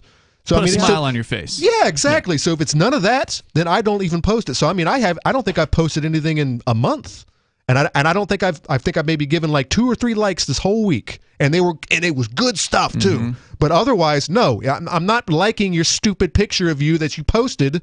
You post 10 of these pictures a week. No, stop it. It's not good. It's not good for anybody. Erickson says, I think people will spend a lot of time putting together Instagram posts, which can be fun sometimes, but other times it just feels like, what's the point of all this? He said, and he admits that he intermittently deletes Instagram for up to half a year at a time. And I'll see, Bonnie does this too, where she will delete Facebook, or not Facebook, she's not on Facebook. You mean like delete her account, or just all the posts? She'll delete the app. She'll delete the Instagram. And it comes whining back or crawling back. And then she comes back to it later. Within days, usually she's back on. And usually there's a reason, right? Like there's an excuse of, oh, well, I can only reach this one friend through Snapchat. Yeah, so therefore, I had to reinstall Snapchat to get back in touch with this one friend. And then before you know it, she's scrolling through the snaps or whatever they call it. The snaps, the grams. They probably are called snaps, though. And see, I didn't even know that there was stuff to scroll through on on Snapchat. I didn't even know that. I don't know if it's scroll. Maybe scrolling is the wrong word, but like moving through them, passing them, going. Sure, I didn't next. even know there was such a thing. I just only used it to send chats and pics in groups and to individuals. I've never. Apparently, you can just watch whatever Snapchat thinks you should watch. So they have like a recommended, and TikTok's this way too, where you can just watch things that are popular and see what other people are watching. Or you can look in categories. You can look in, I know on TikTok, you can look in a libertarian category. You can look at you fill in the blank, whatever the hell you're into category. They've got all kinds of things like that. And these things, you can sink a lot of time into these apps, and that's what these people are saying is they find that they got a lot more time after they delete these apps. And I have to say that's what happened to me when I left Facebook in 2018. The next day, I thought to myself, wow, I have more free time to do more productive things than I have in years. It was really apparent to me immediately. She's back on it now, though. Erickson's friend and classmate at Columbia, Nicholas Miars, age 22, will not even download the app. Quote, I just don't really think people are presenting something for the sake of sharing a good time or trying to be funny, she said, who uses other social sites like Twitter casually and mostly for a good laugh. He said, but from what he's seen, he finds the sleek, grasping feel of Instagram to be irritating. Quote, I guess it feels more like something curated, he said. According to the Tallow poll, most Gen Z respondents prefer TikTok to Instagram, with 34% calling it their favorite social media spot right now. And if you want to weigh in on your thoughts on the social scene, it's Free Talk Live. We have some good news. The indictments against Ross Ulbricht in the District of Maryland were dismissed with prejudice, meaning they can never be refiled. This is especially good because those indictments contain the only charge ever made that Ross engaged in murder for hire. This was a serious allegation that Ross Ulbricht denies. It was never prosecuted or ruled on by a jury, but was trumpeted by the federal government and the media as if it were proven fact. The Maryland court held these indictments for almost 5 years, poisoning Ross's case and leaving him under a cloud of unproven allegations. As explained in Ross's appeal to the Supreme Court, the fact that the judge used these allegations to give Ross a draconian sentence of double life without parole violated his Sixth Amendment right to a jury trial. Judges are required to issue sentences based on convictions decided by a jury, not unproven allegations never even charged at trial. Although this is a positive development, the dropped indictment will not set Ross free. Now, a presidential pardon is Ross's only hope of freedom. Sign the petition at freeross.org. freeross.org. I'm a little obsessed with My Magic Mud. Several years ago, I met Jessica Armand, the founder and CEO of My Magic Mud, and I didn't even know my teeth were coffee stained. A week's worth of use convinced me, and now I use it every 3 or 4 days. It's clinically proven to whiten teeth, and I think it cleans better too. My Magic Mud's available at most local health food stores, Sprouts, Natural Grocers, CVS, Walmart's Natural Beauty Aisle, but I can get it for you for 20% off with coupon code FTL20 at mymagicmud.com. FTL20 mymagicmud.com.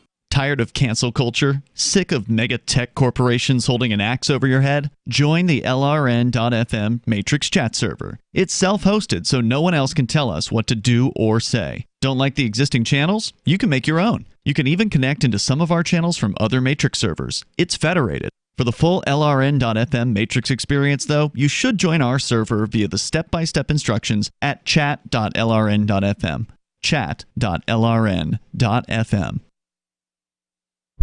Join liberty-minded voluntarists, anarchists, and libertarians from June 27th through July 3rd for the 6th annual Fork Fest at Rogers Campground in the beautiful White Mountains of New Hampshire. Fork Fest is a fork of the Porcupine Freedom Festival, which sold out for the first time in 2021. Fork Fest takes place the week after Pork Fest, but Fork Fest is decentralized, which means that there's no ticket cost and no one is in charge. All you have to do to join the fun is reserve your camping site, RV site, or motel room with Rogers Campground for June 27th through July 3rd. There's no better place to celebrate Independence Day than around other freedom-loving activists in the Shire. You can find out more at the unofficial website, forkfest.party. You can also connect with other attendees on the Forkfest Telegram and Matrix chat rooms, as well as the Forkfest Forum. You can find links to those at forkfest.party. We hope to see you there. Forkfest.party. If you want to know the latest about Free Talk Live before we go on the air, all you need to decide is how you want it delivered. It's your choice. Visit news.freetalklive.com to receive our usually weekly news updates by email. Plus, we have a Twitter account at twitter.freetalklive.com, and you can follow us on the decentralized Mastodon platform at toot.freetalklive.com. So please follow us at toot.freetalklive.com and sign up for our emails at news.freetalklive.com. There are basically 2 types of advertising, direct response and branding. Radio's great for direct response with its low cost to listener ratio, but audio can't be beat for branding, which is a longer-term endeavor. You want to be the first thing that someone thinks of when they think about your product or service. If you have a local business that you want kept top of mind in your community, call the station. If you need national reach, Free Talk Live's got around 200 radio stations, millions of monthly listening sessions, can suit all budgets, and if we don't think we're right for you, we'll tell you. Email me, mark@freetalklive.com. Got Telegram? You can follow our channel there and discuss show prep with other listeners at telegram.freetalklive.com.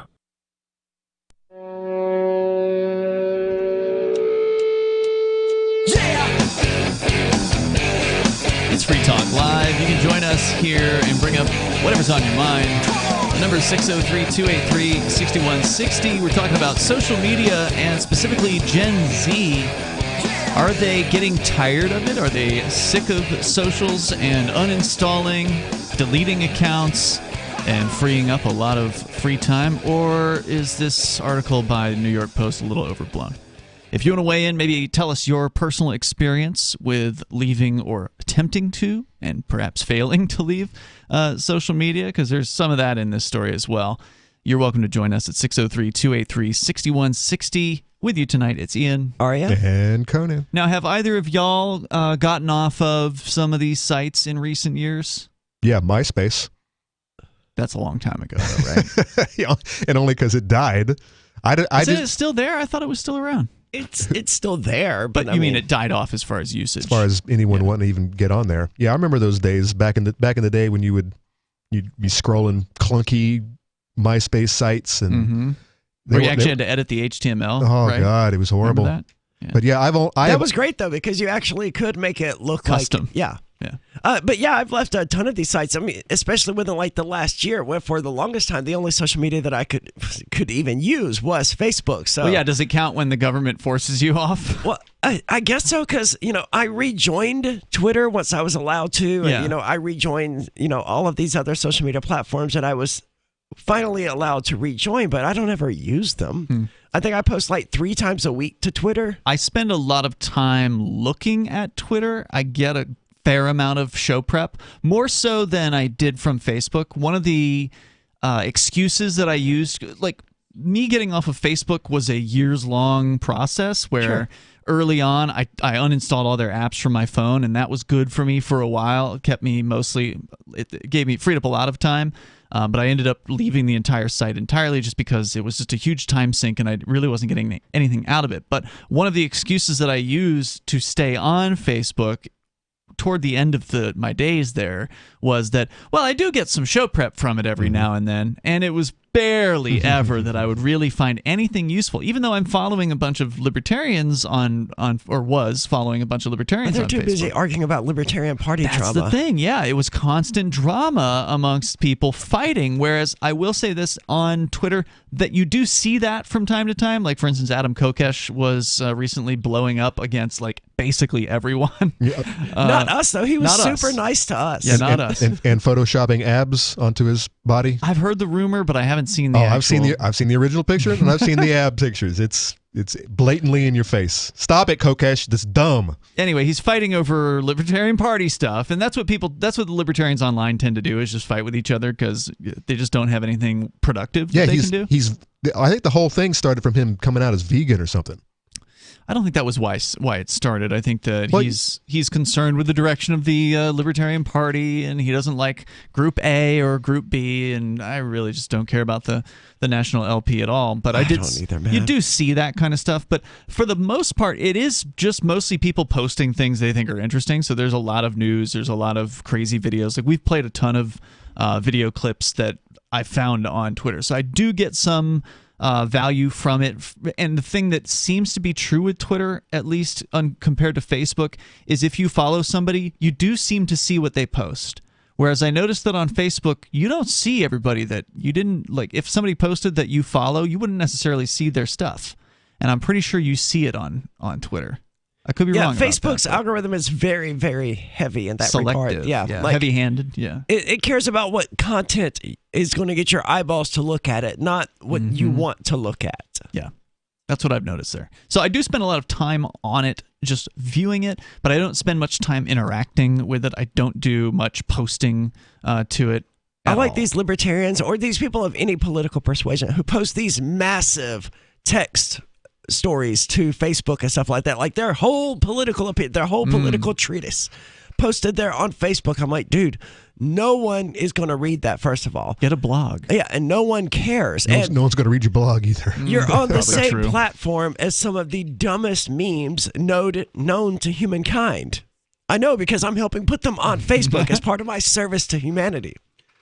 And that it's right there alongside their idiotic posts about trans issues or the Libertarian Party or the Mises Caucus or Jeremy Kauffman or whatever they're outraged about this week. And they think it matters. And I love how meaningless Facebook actually is. And I think a lot of these libertarians on Facebook and social media in particular, I think they forget that social media posting isn't activism. No, it's not. It's armchair activism. I don't even think it's worth that. It's just posting a useless. They give it way more value than it actually has. You would be a better activist if you took a megaphone and stood out on a street corner shouting your opinions into the streets. Yeah, but then somebody might get mad at you. There's risk involved in real activism, right? Yeah. So you're certainly not going to get anyone liking your standing there. TikTok. You guys haven't been on TikTok, correct? Nope. I am allowed on TikTok, but I don't want to. Wait, let me stop you. Libs of TikTok. I've seen a couple of them videos. Those horror stories. Are they actually on TikTok? Because I see them on Twitter.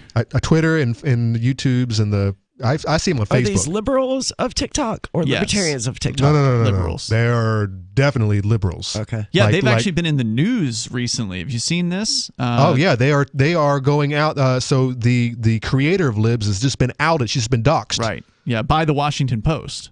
And because libs is getting so much attention from white, the Tucker Carlsons of this world are using these very prime examples of what the left thinks of, especially your kids, and what should be done in society in this great big community that we live in. Now, explain to me how this works, because I've never been on TikTok. Is this like a hashtag people are using, or is this like it's an account? Okay. So these individuals have an account, and they just get on and they talk about how they feel that day. But it's just one account. I thought the libs of TikTok is where they show what the liberals are saying. Correct. Right? Yeah, so they actually take a screenshot or a video or something showing what the actual liberals are saying in their own words with no editorial commentary. And right? this week, one person who's curating liberal perspective. She's an aggregator. Yeah. So basically, she's and the last 2 weeks have really highlighted on teachers, especially with the Don't Say Gay bill and whatnot, of all these teachers coming out about how their lives are being ruined by this new bill, and I can't believe that you don't want me to talk to your kids about sex. I don't understand why. I don't understand why the world is falling down around me. And it's they don't understand because all they do is talk about sex. I mean, we don't have to worry about these people and what they may be, or these liberals. They shouldn't have. We don't, but our kids do. These liberals of TikTok, the ones who are making these insane claims, they're never going to have kids because they spend all of their time deciding and affixing labels to their sexual orientations, and they spend no time actually having sex. You're partly right, and this is the big problem. These people don't have kids. And they never will. And they've got them in their classrooms. And so then they come into positions of power where they do have kids, the conservatives' kids, which is the saddest part about all of this. Conservatives have kids, liberals don't. And so what do? They get into academia and whatnot so that they can control the narrative. Well, the conservatives liberals have teacup poodles and whatever else so that they treat like children. The conservatives need to get their kids out of the government schools. Everyone needs to get their kids out of government schools. Yeah, that's a fact. So more on TikTok, though. The Gen Z respondents say that it is now their favorite social media spot. 34% of them said that. But the most dedicated users admit to questioning the platform or the phenomenon. Hallie Koufax, age 23, confessed she's caught up in TikTok's clutches with, quote, no willpower, unquote, to delete the app from her phone. An aspiring actor and recent NYU grad, she believes that being popular on TikTok and repping big brands could bolster her career, but she knows that it's not good for her. I love how she's already planning to sell out and she's not even famous yet. Quote, I saw one girl who had about 3,900 followers, which is only 1,000 more than I have, get this huge package sent to her by Dior and did this huge unboxing video. And it really had me thinking, why her and not me? Oh, man. The East Village resident posts amusing content for more than 2,700 This is the followers. same generation that, was eating Tide Pods, so... That's right.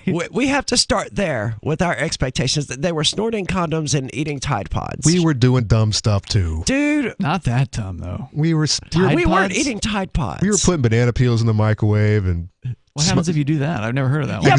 Yeah, exactly. Yeah, but that was for science, man. So was Tide Pods. No, that was stupidity. What happens if you put a banana peel in the microwave? Supposedly gets you high or something. If you breathe it or smoke it. I don't know. No one knows. No one knows. They just heard the rumor. They're like, let's try it. Let's see what happens. But then someone would know, right? Because they would have tried it. And we tried it, and it doesn't do anything. Yeah, I was going to say, it doesn't sound like it does anything. The number 603-283-6160. You can join us here on the social media discussion or bring up whatever's on your mind. Hour number 3 is coming up on Free Talk Live.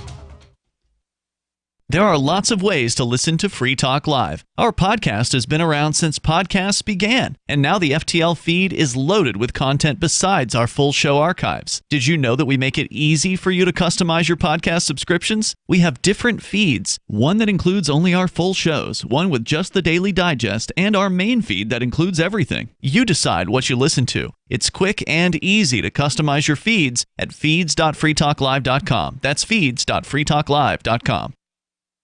Do you feel like state or community no longer holds your values?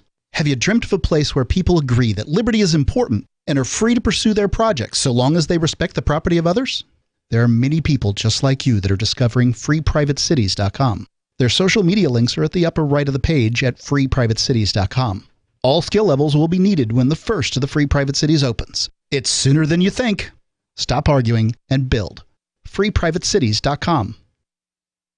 Looking for a great real estate investment? Consider New Hampshire, which is ground zero for the Liberty Movement. Your first call should be to Mark Worden from Porcupine Real Estate. He's more than just a real estate agent. He's your New Hampshire concierge. Where are the best places to live? Do you want farm, city, the burbs, or forest? Do you want a duplex or multifamily building so that renters pay your mortgage? There are homes in all price ranges in New Hampshire, and Mark can help with financing too. Invest in Liberty and property. Mark Worden can help. PorcupineRealEstate.com.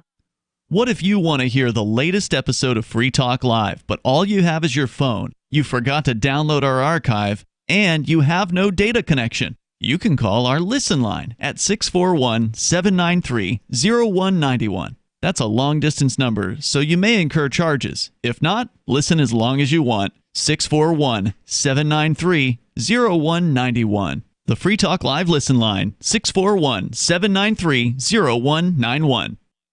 You're listening to the live edition of Free Talk Live. Hour number 3 is next after the news here on the Liberty Radio Network at LRN.FM. From Feature Story News in San Francisco, I'm Ira Spitzer. The United Nations Secretary General has denounced Russia's military offensive in eastern Ukraine. He also called for a 4-day humanitarian ceasefire over the Orthodox Easter weekend. FSN's Sarah Walton reports. The UN chief said this year's Orthodox Holy Week had coincided with a Russian offensive in eastern Ukraine. He said the concentration of forces and firepower made this battle even more bloody than those already seen in the country, and that hundreds of thousands of lives hang in the balance. He called for a 4-day humanitarian ceasefire over the weekend to allow the delivery of aid and the safe passage of civilians, particularly from the hardest hit areas of Mariupol, Kherson, Donetsk and Luhansk. U.S. President Joe Biden has said that Americans should decide for themselves whether they want to keep wearing masks on airplanes, trains and buses. It undercuts efforts by his own administration to urge people to keep wearing face coverings after a federal judge struck down a nationwide mask mandate on public transport. The Justice Department says it will appeal the ruling if the Centers for Disease Control concludes the mandate is necessary for public health. FSN's Kate Fisher reports from Washington. Once again, the Biden administration is being accused of sending mixed messages over its COVID-19 policy, after the president said that Americans should make up their own minds over whether to keep wearing masks on public transport. That contradicts the advice from his own spokeswoman and the Centers for Disease Control and Prevention, which had tried to extend the mask mandate for a further 15 days. That attempt was struck down on Monday by a federal judge who'd been appointed by former President Donald Trump, and it's led to a wave of federal agencies, city transit authorities and private companies, including some airlines, saying that they no longer require travellers to wear masks. In a statement, the Department of Justice has said that it disagrees with the ruling and it will appeal if the CDC's current assessment of public health conditions concludes that mandatory masking is still necessary. U.S. stocks rebounded sharply on Tuesday as investors turned their attention to corporate earnings. FSN's William Denzelo reports from New York. Looking at how the markets closed, the Dow was up 1.5%, the S&P up 1.6%, and the Nasdaq up 2.2%. It was also a good day for some of the major US airlines after a federal judge struck down the Biden administration's mask mandate. Carriers like Delta, United and American dropped their mask requirements and closed the day well into positive territory. Shares of Netflix were down more than 20% in after-hours trading after the streaming service reported losing 200,000 subscribers in the first quarter of the year. From Bureaus Worldwide, this is FSN. With FSN Spotlight, I'm Daniel Marks. French Eyes on Wednesday will be on the only televised debate between President Emmanuel Macron and his challenger in the second round of the French election's far-right leader, Marine Le Pen. Macron is currently 10 points ahead of Le Pen in the latest opinion polls, and his team is increasingly confident of victory this coming Sunday. But the debate will be crucial in helping undecided voters make up their minds. Reporter Peter Allen in Paris says for both candidates, it's a make-or-break event. It's a chance for Emmanuel Macron, a slick former civil servant, merchant banker, very, very assured of himself, 5 years head of state, against Marine Le Pen, who is still relatively inexperienced, certainly on the national stage. She was pretty much humiliated in the same debate 5 years ago, and she admitted at the time that she was made to look pretty stupid, but she said she spent the last 5 years swatting away on macroeconomics and trying to work out what it all means and working out some kind of economic policy. Of course, we can expect her to push her agenda focused on immigration. Earlier this week, President Macron was given some fresh ammunition in the form of embezzlement claims lodged against his opponent by the European Union's anti-fraud office. President Macron is sure to try and use that issue during the debate to his advantage. With FSN Spotlight, I'm Daniel Marks. The main news again. The UN's Secretary General denounces Russia's military offensive in eastern Ukraine and calls for a ceasefire over the Orthodox Easter weekend. Joe Biden says that Americans should decide for themselves if they want to keep wearing masks on public transportation after a federal judge strikes down a nationwide mask mandate. And U.S. stocks rally on Tuesday as investors turn their attention to corporate earnings. That is the latest Feature Story News. Ira Spitzer. To help you understand how dangerous narcotics operations have persisted despite decades of bold efforts to completely mishandle the problem, we now present The Onion Explains, the drug trade. The cartels remain as powerful as ever. Experts say that the only solution is to eliminate the demand for illegal drugs by instead getting buzzed on common household products, like cough syrup. Not only do items such as nail polish remover and model glue get you ripped if you really breathe that in, they also help shrink the market for cartel drugs. Cartels would stand to lose billions if even a third of the people using their cocaine or methamphetamine instead huffed Freon, which will knock you right on your ass just as quickly. It's easy to get by cracking open an air conditioner. If enough people realize that keyboard cleaner will put you in a insane trance and that it's just sitting there right now in your desk drawer, the costly war on drugs could very well end tomorrow.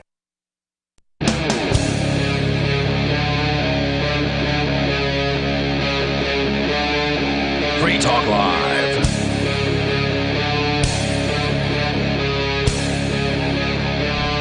Free Talk Live, kicking off the third hour of the program, talking about social media and Gen Z.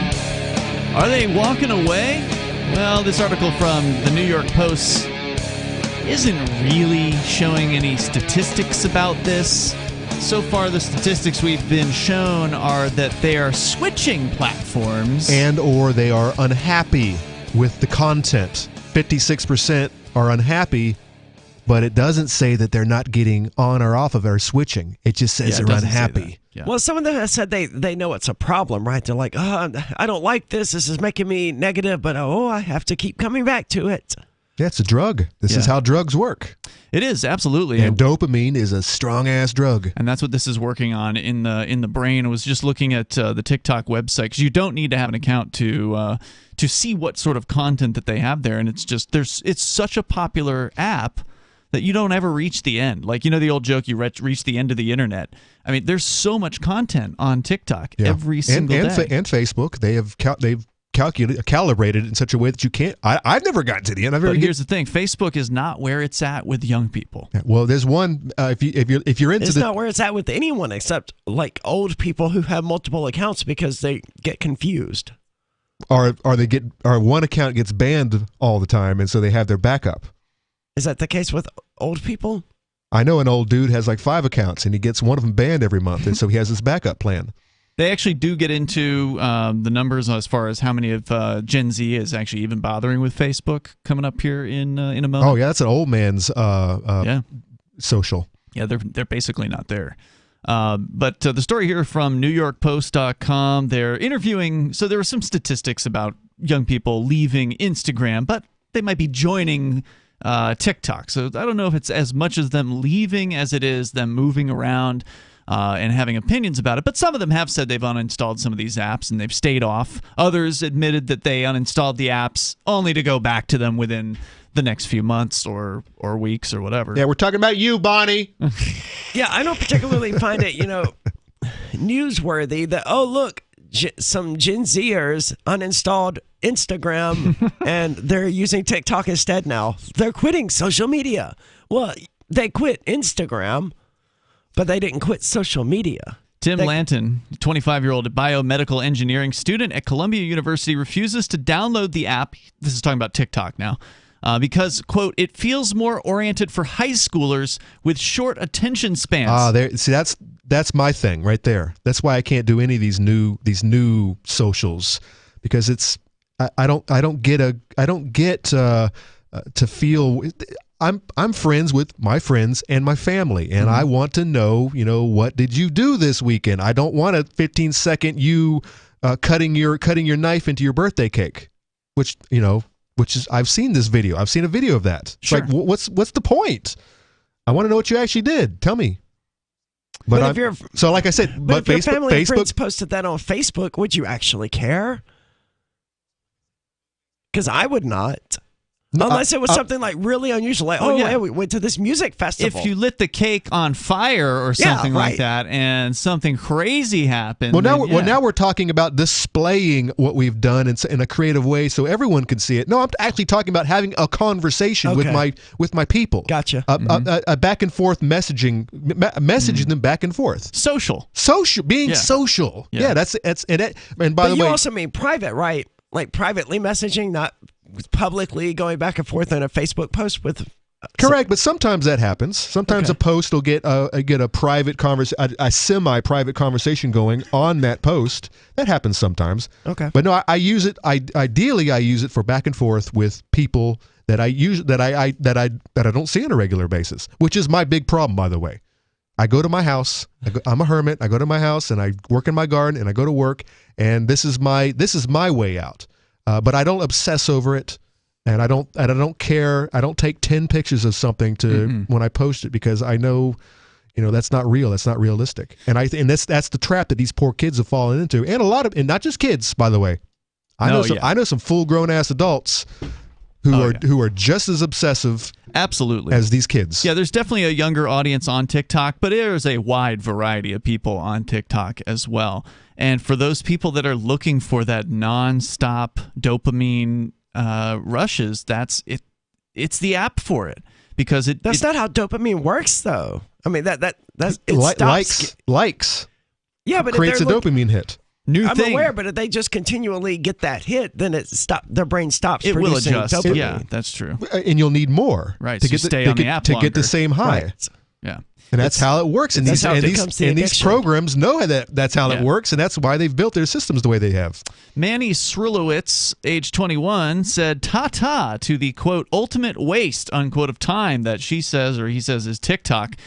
He said further, quote, the constant scrolling. The sound got really annoying very quickly. I found delete. That's, by the way, one of the things I was noticing during the break. I was looking at TikTok. I clicked on one of the little categories. The videos are all autoplay? They all autoplay. Oh, stop which it, is man. annoying, number one. Oh, my God. And almost all of them have some sort of clip of a song.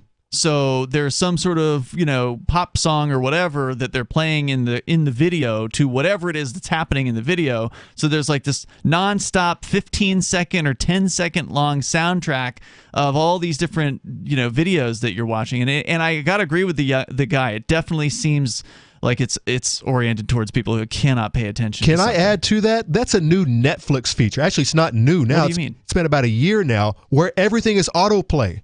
You're scrolling through the movies, and if you hover your mouse, I watch on my computer. If you hover your mouse over any of the thumbnails, it'll automatically start playing. Like the actual movie comes up and just starts playing? The preview, the trailer will start playing. Okay. It's annoying. It's annoying as all hell, because I don't want to see the damn trailer. I just want to scroll through without everything just popping up. It's not even the trailer though that it shows. A lot of times it's like 30-second clips or a separate. Well, YouTube audio. does that too, right? Yeah, but that doesn't make it any less annoying. Yeah. No, I see what you're saying. So this has to be a new feature that gets people hooked or something, because it annoys the hell out of me. I mean, it seriously annoys the hell out of me. But it must be working on someone. Yeah, absolutely. Their numbers must show. I don't know that it's working on anyone. Netflix's numbers are down. That's true. They're actually on the front page of Drudge Report right now for losing subscribers. Of course, they also raised their prices. Well, then, so where are these people going? They also don't have any content worth watching. But it's all Netflix originals because they lost all the rights to the good movies that they had. They lost all the rights to the good television shows. Disney's bought it up. Well, we're back where we were, back with the cable. Yeah. We're right back to there, where you have to have Paramount Plus and you have to have. Hello, pirating. It's going to come back. I have HBO Max, which I assumed provided me access to all of these South Park episodes because they're all on there. But no. When I wanted to watch the post-COVID special, whatever it was, no, you can't get that on HBO Max. You can only get that from Paramount Plus, which is an additional... Or torrent. Or torrent. That's what I said. Yeah, which is a completely different streaming service just for these 2 episodes. What a pain to try to just chase all that around and spend all that time trying to figure out where everything is. Yeah, I remember when I signed up, like in the old days. When I signed up for Netflix back in like 2011, 2012, whatever it was, I could watch Supernatural, Doctor Who, Star Trek: The Next Generation, any show that I wanted to watch, Aqua Teen Hunger Force, all right there on Netflix. Then Not anymore? No, none of that's on Netflix anymore. Doctor Who is on HBO Max, I think, or Hulu maybe. Aqua Teen Hunger Force is HBO Max. I don't even know where to find Next Generation because I don't. So if really you subscribe to all these things, you're up to $100 a month again, just like with cable. I think I probably pay about $60, $70 a month on subscription services. Well, for legal reasons, I can't just go torrent the things at the moment. So I'm kind of stuck having to play the devil's game with them. But Netflix, I don't think I've watched anything on Netflix in a year and a half. I think Tiger King was the last time I watched anything on Netflix. I think I spend most of my time on Netflix as far as stuff that I watch. But is it worth I think it's up to almost $16 now a month. They raise their rates. It's going up like 50 cents a year. Sometimes $1 due to inflation. They up their rates. Or to pay for their stupid movies that aren't really working out for them. The number is 603-283-6160. A little bit more here on what are the young people? What are they using? We know they're doing the TikTok, but how many of them are still on Facebook and Twitter? You might be surprised at what those numbers are. 0. 603-283-6160. You can join us. Share your thoughts on social media and addiction to it. It's Free Talk Live.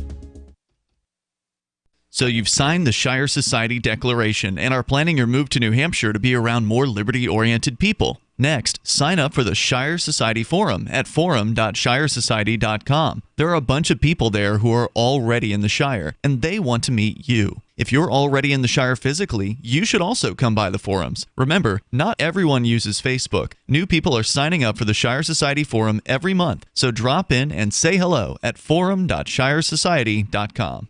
Brute force, intransigent defiance, adamantine will. These are the hallmarks of the AI tank. These gigantic machines have the firepower of an army, but they also have their own sense of honor and duty. When the world breakers arrive, battle will be joined, planets will shake, and war and peace will never be the same again. World Breakers. Stories from David Weber, Larry Correia, and more. Available August 3rd from BaneBooks.com. The new 4th edition of Healing Our World, The Compassion of Libertarianism, will take your understanding of liberty to a deeper level and has over 1,300 updated references, new cartoons, and a foreword by Dr. Ron Paul. With discounts for multiple book purchases, the 4th edition of Healing Our World is a great gift for the liberals, pragmatists, environmentalists, and Christians in your life who think libertarianism is cold-hearted. Get yours today at healing.freetalklive.com and use promo code FTL for a $5 discount. Are you tired of governments murdering people around the world? Stop using their money. There is an alternative. Bitcoin is a stateless, free market, non-political currency. Bitcoin cannot be inflated or controlled by any government. By using their money, you are helping the state. Stop doing it. You have an incredible alternative available now. Learn it, use it, spread it. Get started with Bitcoin at bitcoin.com. That's bitcoin.com. This is novelist Tom Robbins. When my mother was diagnosed with glaucoma, her conservative Virginia physician told her there was only one treatment that might ease her pain and save her eyesight. That treatment was medical marijuana, which he could not prescribe. I offered to get her some and teach her how to use it effectively, but my father objected because marijuana was against the law. So my mother, who loved to read and walk in nature, was condemned to grow cruelly, unnecessarily blind. Tragedies like this happen all the time, but they don't have to keep happening. To learn more about medical marijuana, call the Marijuana Policy Project at 1-877-JOIN-MPP or visit them on the web at mpp.org. Tired of cancel culture? Sick of mega tech corporations holding an axe over your head? Join the LRN.FM Matrix chat server. It's self-hosted, so no one else can tell us what to do or say. Don't like the existing channels? You can make your own. You can even connect into some of our channels from other Matrix servers. It's federated. For the full LRN.FM Matrix experience, though, you should join our server via the step-by-step instructions at chat.lrn.fm. Chat.lrn.fm. My name is Jacob Hornberger. I'm president of the Future of Freedom Foundation, which Congressman Ron Paul awarded for having an outstanding freedom website. Write us at fff@fff.org, and we'll send you a free 3-month subscription to our monthly journal of libertarian essays and our booklet, Economic Liberty in the Constitution, which George Mason University economics professor Walter Williams praised in a recent column. That's fff@fff.org. Our Matrix server is about as free as internet chat can be. Join the existing rooms or create your own at chat.freetalklive.com.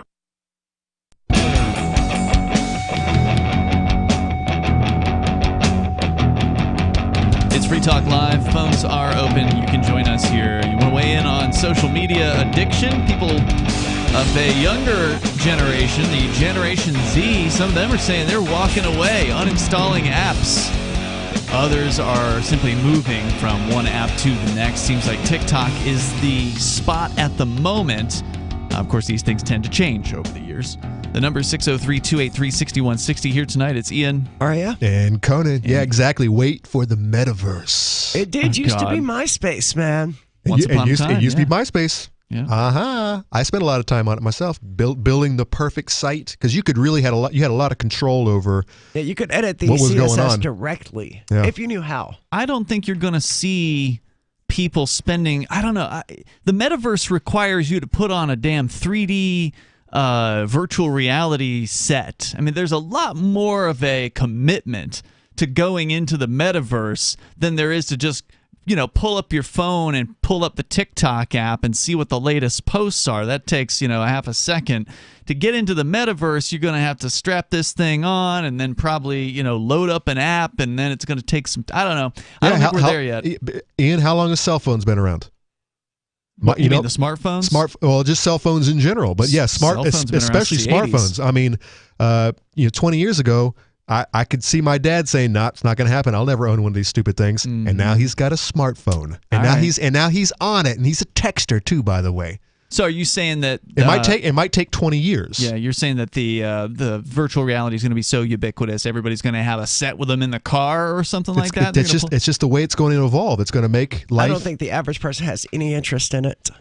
That's said my dad 20 years ago. He said he would never own a phone. I'm not saying I would never do it. There's going to have to be a killer app. I don't think the average person has any interest in it, though. I think you're right for right now, but if there's a killer app, that might change. That's true. Right now, there ain't nothing close to a killer app. It's just this god-awful, at least from the images I've seen. Legless, just terrible graphics. Avatars. Terrible. Cartoon avatars. Ugly. Almost kind of furry looking, almost.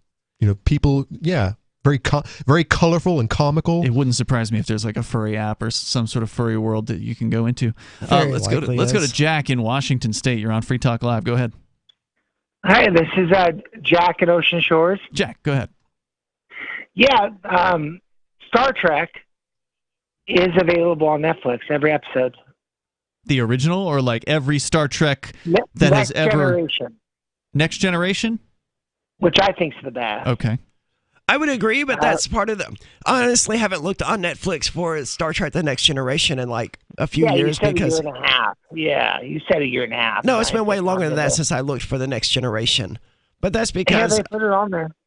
Okay. That's good to know, but that's because I've watched it so many times that I couldn't possibly... Go back to it? Yeah. What character Arya would you be if you had to be Data, or Captain Picard, or Riker? Like, who would you be if you were a character on Star Trek? Worf, Dana. You'd be Worf? No. I'm saying I'm just naming the characters so we know what we're dealing with. Oh. I'd straight up be Picard. Everybody wants to be Picard. Young Picard, not this new woke ass Picard. Oh, they got a new series out, don't they? He is just a tired old man. He's a tired old sad man. Oh my gosh. You've been watching it? But is that available on Netflix, or is that still CBS Plus only? That's CBS Paramount Plus, I think. Right, so you got to jump all over the place. But you're not missing anything. Yeah, I think Arya'd probably be Whoopi Goldberg, and I don't mean that in a funny way. Very smart. I forgot about her. Guinan, you know. Yeah, I wrote her off. Guinan, good job. All the Gen Z people are like, what are you guys talking about? I wasn't lying when I said I've watched a lot of Next Generation. Yeah. You know, I don't know because old Mr. Beanie Cap wearing Tim Pool is always ragging, but he's always hyping up Next Generation. He's like, you got to stop, all you youngsters, because he talks to a very young crowd. Okay. And he's like, all you guys need to stop what you're doing and go watch this because it's the best thing that's ever happened to me. Wow. Data and Worf had some comedic interactions that were one of a kind. Trust me, Data in the bar with Whoopi, and Worf would show up, and Data was always confused. All right, so enough of the reminiscing about the old TV show. What did you want to comment about anything else? Oh, just that you guys say the libertarians are having a lot of fighting, and that's all they do. Yeah, but how are they going to run a volunteer system if they're fighting amongst each other? They're never going to. I'm a gay Republican, so don't worry. The libertarians will never get anywhere outside of New Hampshire. So you don't really have to worry about what they're going to do. Hopefully, they do get outside New Hampshire someday. No, never. They have a chance in New Hampshire, but they don't have a chance anywhere else. And the only reason is because of numbers. Thank you, Jack, for the call tonight. I appreciate it. The number here is 603-283-6160. It is sad, to see the Libertarian Party in the state that it's in. It's been that way for a long time, though. It's been that way pretty much as long as I've known about the Libertarian Party. But, they have such a great idea, right? Freedom. All of these great, wondrous ideas. Peace, love, liberty. These ideas should be easy to sell. Sure. But instead of bringing more people into the party, they're too busy fighting with one another, chasing people away from the party. It's sad. I don't know that I've ever heard the normies, the outsiders outside the libertarian movement, actually that are even aware of the infighting. I don't think. Too insider. Yes, trust me, Ari. This is not seen on the outside. But here's the thing. I know nothing is seen on the outside about the Libertarian Party, and the reason is because they spend all of their time fighting with one another online. Instead of trying to they're not doing outreach. The average person loves the concept of freedom. Why can't you? Do they? No, they don't. No, I think we proved that wasn't true in the last 2 years. They will say that Arya, they do. They love the concept of security. Yeah. They will say they love the idea of freedom. And they'll give up all of their freedoms for it. And this is what we saw in the last 2 years. Yeah. It's what we're seeing. It's crystal clear. It's what we're seeing in China right now. I used to say things like what Arya just said, and I don't believe that anymore. I don't think libertarianism is ever going to catch on. We have to take the number of people that do believe in the ideas of liberty and get them together, and that's the only solution. Work with what we have. Yeah. Maybe we can carve out one little spot on the planet that can be a free place for people, but that on its own is a hell of a task with the small number of freedom-loving people that we have. But that said, the people who do migrate to New Hampshire for the Free State Project are the best of the best. They are the self-starters. They're the doers. Shakers. They're the shakers. The movers and the shakers. They're the people willing to put it on the line and take a risk and make a huge change to their lives to come up here and do something different. Try something new. Try something that the Libertarian Party has never, ever considered and ignores, by the way. The Libertarian Party has ignored the Free State Project from day one. Because they're competitors, essentially. That's the thing. They shouldn't see it that way. Yes, but they're the starving puppy fighting over the little scraps of food that they managed to find. And they'll fight to the death over those scraps. Yeah, it's sad. There's a lot of libertarian think tanks and organizations out there that I believe they are threatened. They feel threatened by the Free State Project because they just come back every year to their members and they say, well, we need more money. We got to keep doing the things we were doing. We're the Cato Institute, or we're the, fill in the blank, whatever, Reason magazine. And we just got to keep doing the things we've been doing for the last 50 years, even though they haven't been working. And so, having an actual successful movement could mean that funds will leave their organization and go towards the people that are actually having success. So they don't want to talk about the Free State Project and the Liberty migration to New Hampshire. The number is 603-283-6160, but you can actually experience it for yourself by coming up for a visit during Fork Fest, which we'll tell you about here in moments. You can join us and bring up whatever's on your mind tonight. It's Free Talk Live. Carl Watner, longtime proponent of a voluntary society, died last December. You may have seen his articles published on his website, voluntarist.com, in his newsletter, The Voluntarist, the Mises Institute, or elsewhere over the last 40 years. His newest book, I Must Speak Out, Volume 2, The Best of the Voluntarist, is now available via Liberty Under Attack Publications. This 430-page second volume spans the years of 2000 through 2020 and includes articles by Carl Watner, Hans Hermann Hoppe, Carl Hess, Benjamin Tucker, George H. Smith, Lysander Spooner, Pete Eyre, Joyce Brand, and many others. I Must Speak Out is for the newly initiated, the veteran voluntarist, or anywhere in between. Buy the book now at libertyunderattack.com/voluntarist. For more great content on building a voluntary society and for Carl's extensive archives, check out voluntarist.com. From Feature Story News in San Francisco, I'm Ira Spitzer. The United Nations Secretary General has denounced Russia's military offensive in eastern Ukraine. He also called for a 4-day humanitarian ceasefire over the Orthodox Easter weekend. FSN's Sarah Walton reports. The UN chief said this year's Orthodox Holy Week had coincided with a Russian offensive in eastern Ukraine. He said the concentration of forces and firepower made this battle even more bloody than those already seen in the country, and that hundreds of thousands of lives hang in the balance. He called for a 4-day humanitarian ceasefire over the weekend to allow the delivery of aid and the safe passage of civilians, particularly from the hardest hit areas of Mariupol, Kherson, Donetsk and Luhansk. U.S. President Joe Biden has said that Americans should decide for themselves whether they want to keep wearing masks on airplanes, trains, and buses. It undercuts efforts by his own administration to urge people to keep wearing face coverings after a federal judge struck down a nationwide mask mandate on public transport. The Justice Department says it will appeal the ruling if the Centers for Disease Control concludes the mandate is necessary for public health. FSN's Kate Fisher reports from Washington. Once again, the Biden administration is being accused of sending mixed messages over its COVID-19 policy, after the president said that Americans should make up their own minds over whether to keep wearing masks on public transport. That contradicts the advice from his own spokeswoman and the Centers for Disease Control and Prevention, which had tried to extend the mask mandate for a further 15 days. That attempt was struck down on Monday by a federal judge who'd been appointed by former President Donald Trump, and it's led to a wave of federal agencies, city transit authorities and private companies, including some airlines, saying that they no longer require travellers to wear masks. In a statement, the Department of Justice has said that it disagrees with the ruling and it will appeal if the CDC's current assessment of public health conditions concludes that mandatory masking is still necessary. U.S. stocks rebounded sharply on Tuesday as investors turned their attention to corporate earnings. FSN's William Denzelo reports from New York. Looking at how the markets closed, the Dow was up 1.5%, the S&P up 1.6%, and the Nasdaq up 2.2%. It was also a good day for some of the major US airlines after a federal judge struck down the Biden administration's mask mandate. Carriers like Delta, United and American dropped their mask requirements and closed the day well into positive territory. Shares of Netflix were down more than 20% in after-hours trading after the streaming service reported losing 200,000 subscribers in the first quarter of the year. From Bureaus Worldwide, this is FSN.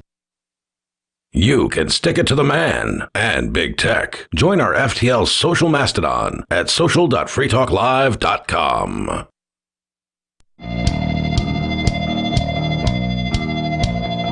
Free Talk Live phones open. You can join us here. The number is 603-283-6160. I mentioned Fork Fest. It's a great excuse to come up and check out New Hampshire. Spend some time in the beautiful White Mountains of New Hampshire, Rogers Campground, June 27th through July 3rd. That is just over 2 months from now. So if you God, it's approaching so quickly. Yeah, it's going to be here before you know it. If you're not planning your trip, you ought to start doing that because, well, I don't think it's going to sell out. The Porcupine Freedom Festival is sold out. You can get some last-minute tickets, I think, still for the Porcupine Freedom Festival, which takes place the week prior to Fork Fest. The entire campground is sold out for the Porcupine Freedom Festival, but Fork Fest is a much more intimate event. And we will look forward to seeing you at both of those things. We're planning on being there. But again, Fork Fest is the 6th annual this year. It is June 27th through July 3rd. All you need to do to attend, there's no tickets.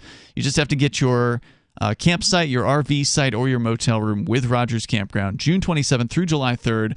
And obviously, if you can't come up for the whole thing, come up for a few days of it. And we'll look forward to seeing you there. Celebrate Independence Day around other freedom-loving people here in the Shire. And you can get connected with other Fork Fest attendees, people who are previous attendees. They're going to be attending this year.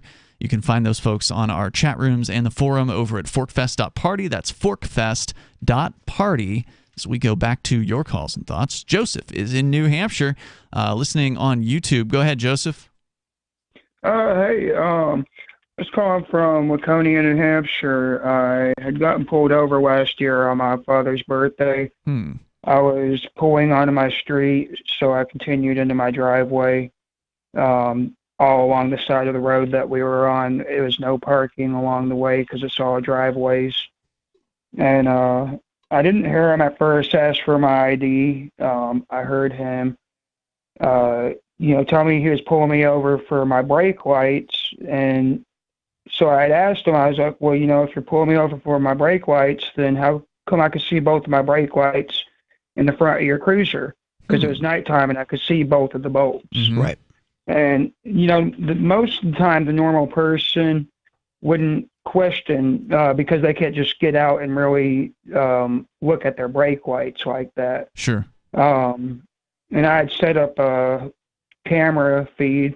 I have a little YouTube channel, and I had gotten it on camera where it showed that the brake lights were working. When did you record the video of this? Was this before or after the pullover? This was while it was happening. During, okay. He had arrested me for what they call in New Hampshire is disobeying a police officer. I call it a Fifth Amendment right violation. He arrested you for not showing ID? Yes. Okay. And then he wrote me down as the registered owner of my dad's vehicle. And so fast forward, I went almost a year without a trial. I had trial finally, it was like 2 weeks ago. Okay. And I went in and I defended myself, and I think I defended myself pretty decent. Nice. And they dropped the only probable cause, which was the brake light ticket. Because that was completely fabricated. That was totally untrue, right? Like they pulled you over. It was just their excuse for pulling you over. You weren't actually out of brake lights. When I took my foot off of the brakes, my brake lights went out, was his exact words. That's what they're supposed to do. Yeah. Right. Yeah. Right. And so anyway, they kept the disobeying a police officer charge. I have not had sentencing yet. I have sentencing on May 5th. So you were found guilty of that charge, is what you're saying? Yes. May 5th, I will be going and filing appeals through Supreme Court. As well, I will be filing an intent to sue on Waconia, on the city of Waconia. Now, your appeal, is that going to be based on fruit of the poison tree, the concept that says that... That'll be based on the fact that if the only cause that they had to pull me over was a brake light, then the brake light ticket was ultimately dismissed for one reason or another. It says that it wasn't worded properly, and it was just too vague or something like that, so there was obviously fault found. And with that being said, then they had no right because, it's not really even a crime. It's just a traffic infraction. You know, talking when about I was the already brake in my lights? driveway, you know? Yeah. Yeah, I think the argument would be, and it'll be interesting to see what the Supreme Court has to say about this. The argument is if the cop had no real reason to pull you over, then they should not be able to continue to pursue subsequent charges that were based on a false premise of a pullover in the first place. I think that'll be a very interesting case. So, Joseph, feel free to give us a call back when you end up in front of the Supreme Court. And is this a Class A or a Class B misdemeanor that you were convicted of? They filed this normally as a Class A misdemeanor. You would have the right to appeal through a superior court jury, which would have been a lot easier on my end because now I'll be having to go to Concord anytime I have to file something. They filed mine under a Class B misdemeanor. Ah, sneaky move. That means that so you don't get a pretty jury. Much, they tried to stitch my appeals process, thinking I won't take it as far as I can take it. And after making me, I tried settling with the prosecutor because I buried my grandpa. My dad actually went to Oklahoma, buried my grandpa. I couldn't go because I was afraid that if I had went, they would have thrown me into a trial that I couldn't make it back to. Joseph, it sounds like you are pretty pretty experienced at this whole court thing, and I appreciate you calling to share the story with us. Feel free to give us any updates as that continues to develop. Definitely interested in hearing how that goes at the Supreme Court, because cops do that stuff all the time, and thanks for the call. They pull people over for total bunk as far as their excuse. I saw a video. There's a great video of I think it was which channel was it? I think it was the Here's the Deal, that channel on YouTube, which is one of the police kind of accountability guys that's out there, the First Amendment auditor types. He does some good stuff. Anyway, is that like pulled from Joe Biden saying, "Here's the deal"? It's a cop thing. Okay. Cops say it all the time. If you ever listen to police videos, you'll hear the cops say it constantly to people. Right Really? before they say some other thing. Like an appeal, here's the deal, and if you want to get out of this alive. The cops say it before they tell you a lot of things. They'll just say, here's the deal, and then they'll just go off and make some statement about what they want you to do. Because Arya is correct. Biden says that all the time. Yeah, he does. What cops mean, I think, was here's a deal offer. They mean here's the situation and accept it. Yeah. They constantly, I don't know if they're trained to say it, but they are constantly saying that. Anyway, so that's why the dude named his channel Here's the Deal. And so I'm pretty sure he was the one showing this. It was, I believe, a Vermont video, if I recall correctly, but it could have been anywhere. Somebody gets pulled over. It's a couple, and they get pulled over. The cop claims that they had their license plate light out. So the dude in the passenger seat, he's no fool. He says, all right, let's find out. And he's recording, right? Dude, that's risky when there are cops. Oh, yeah, they don't like it when you get out. You're not supposed to get out of your car. They don't like it, but he did. He gets out of the car, and he walks around to the back of the car, and sure enough, that light's on. So he catches this cop in the lie, because that's a tough one to catch him in, right? Like, if you're all by yourself, you can't as easily do something like that, but because she had her boyfriend in the front seat, or the passenger seat, he was able to go, and they called this bitch out on the video stream, and she acted like it was a mistake. She acted like, oh, well, sometimes we make mistakes, is what she says. How do you mistakenly not realize that a light is out? It's a straight up lie. Yes. Yeah. So I thought that was pretty interesting video, and yeah, they definitely don't like it when you get out of the car during a pullover. Yeah, that's brave. But yeah, if you're cautious about it and you're not in a place where the police are likely to blast you, on the slightest drop of a hat, then you can probably do it. I would risk it in Keene if I was to get pulled over, I think. Yeah. So if you want to weigh in, you can join us here, whether you want to talk about corrupt cops or whatever's on your mind. The number 603-283-6160. That's 603-283-6160. One way you could do it if you were an individual is to wait until the cop is leaving, have an uncut video, and get out of the car, and then go and see for yourself if they were telling the truth. And they're probably not. There's more coming up here in moments. You can join us. It's Free Talk Live. Why did you move to the Shire? I moved here to the Shire because there's other people around who take liberty just as seriously as I do. I moved to the Shire because I saw videos of people challenging authority and thought that I could get support myself. It called to me, like, do this right now. I wanted to be around people like me who got it. And once I got here, I knew there was nowhere else that I wanted to be. I've always wanted to change the world. So I moved to the Shire to join people who were actually working towards doing the same thing. The people here are awesome, loving, and positive. It was for the adventure and for the feeling of something important is happening here. And I just wanted to come to sort of be part of that. Visit ShireSociety.com to read and sign the Shire Society Declaration and learn the reasons why, if you love liberty, you should immigrate to the Shire. Plus, connect with others via the forum at ShireSociety.com. That's ShireSociety.com. I'm crazy about My Magic Mud. This is the most important oral care product created this millennium, and I'm not kidding. We all have different opinions on politics and issues, but we all have mouths. And I want yours to be as clean as possible, with teeth as bright as they were meant to be. I will never be without My Magic Mud. It's a little surprising, but man, does it work. If you only listen to one thing I say ever, go to mymagicmud.com and get 20% off with code FTL. mymagicmud.com, code FTL. If you want to know the latest about Free Talk Live before we go on the air, all you need to decide is how you want it delivered. It's your choice. Visit news.freetalklive.com to receive our usually weekly news updates by email. Plus, we have a Twitter account at twitter.freetalklive.com, and you can follow us on the decentralized Mastodon platform at toot.freetalklive.com. So please follow us at toot.freetalklive.com and sign up for our emails at news.freetalklive.com. So the protection of life, liberty, and property is what the Free State Project is all about. But it's an effort to move 20,000 people who understand. It's about demonstrating to the entire country that, yeah, we can have a free market, a truly free market. Making it just a freer, great place to live.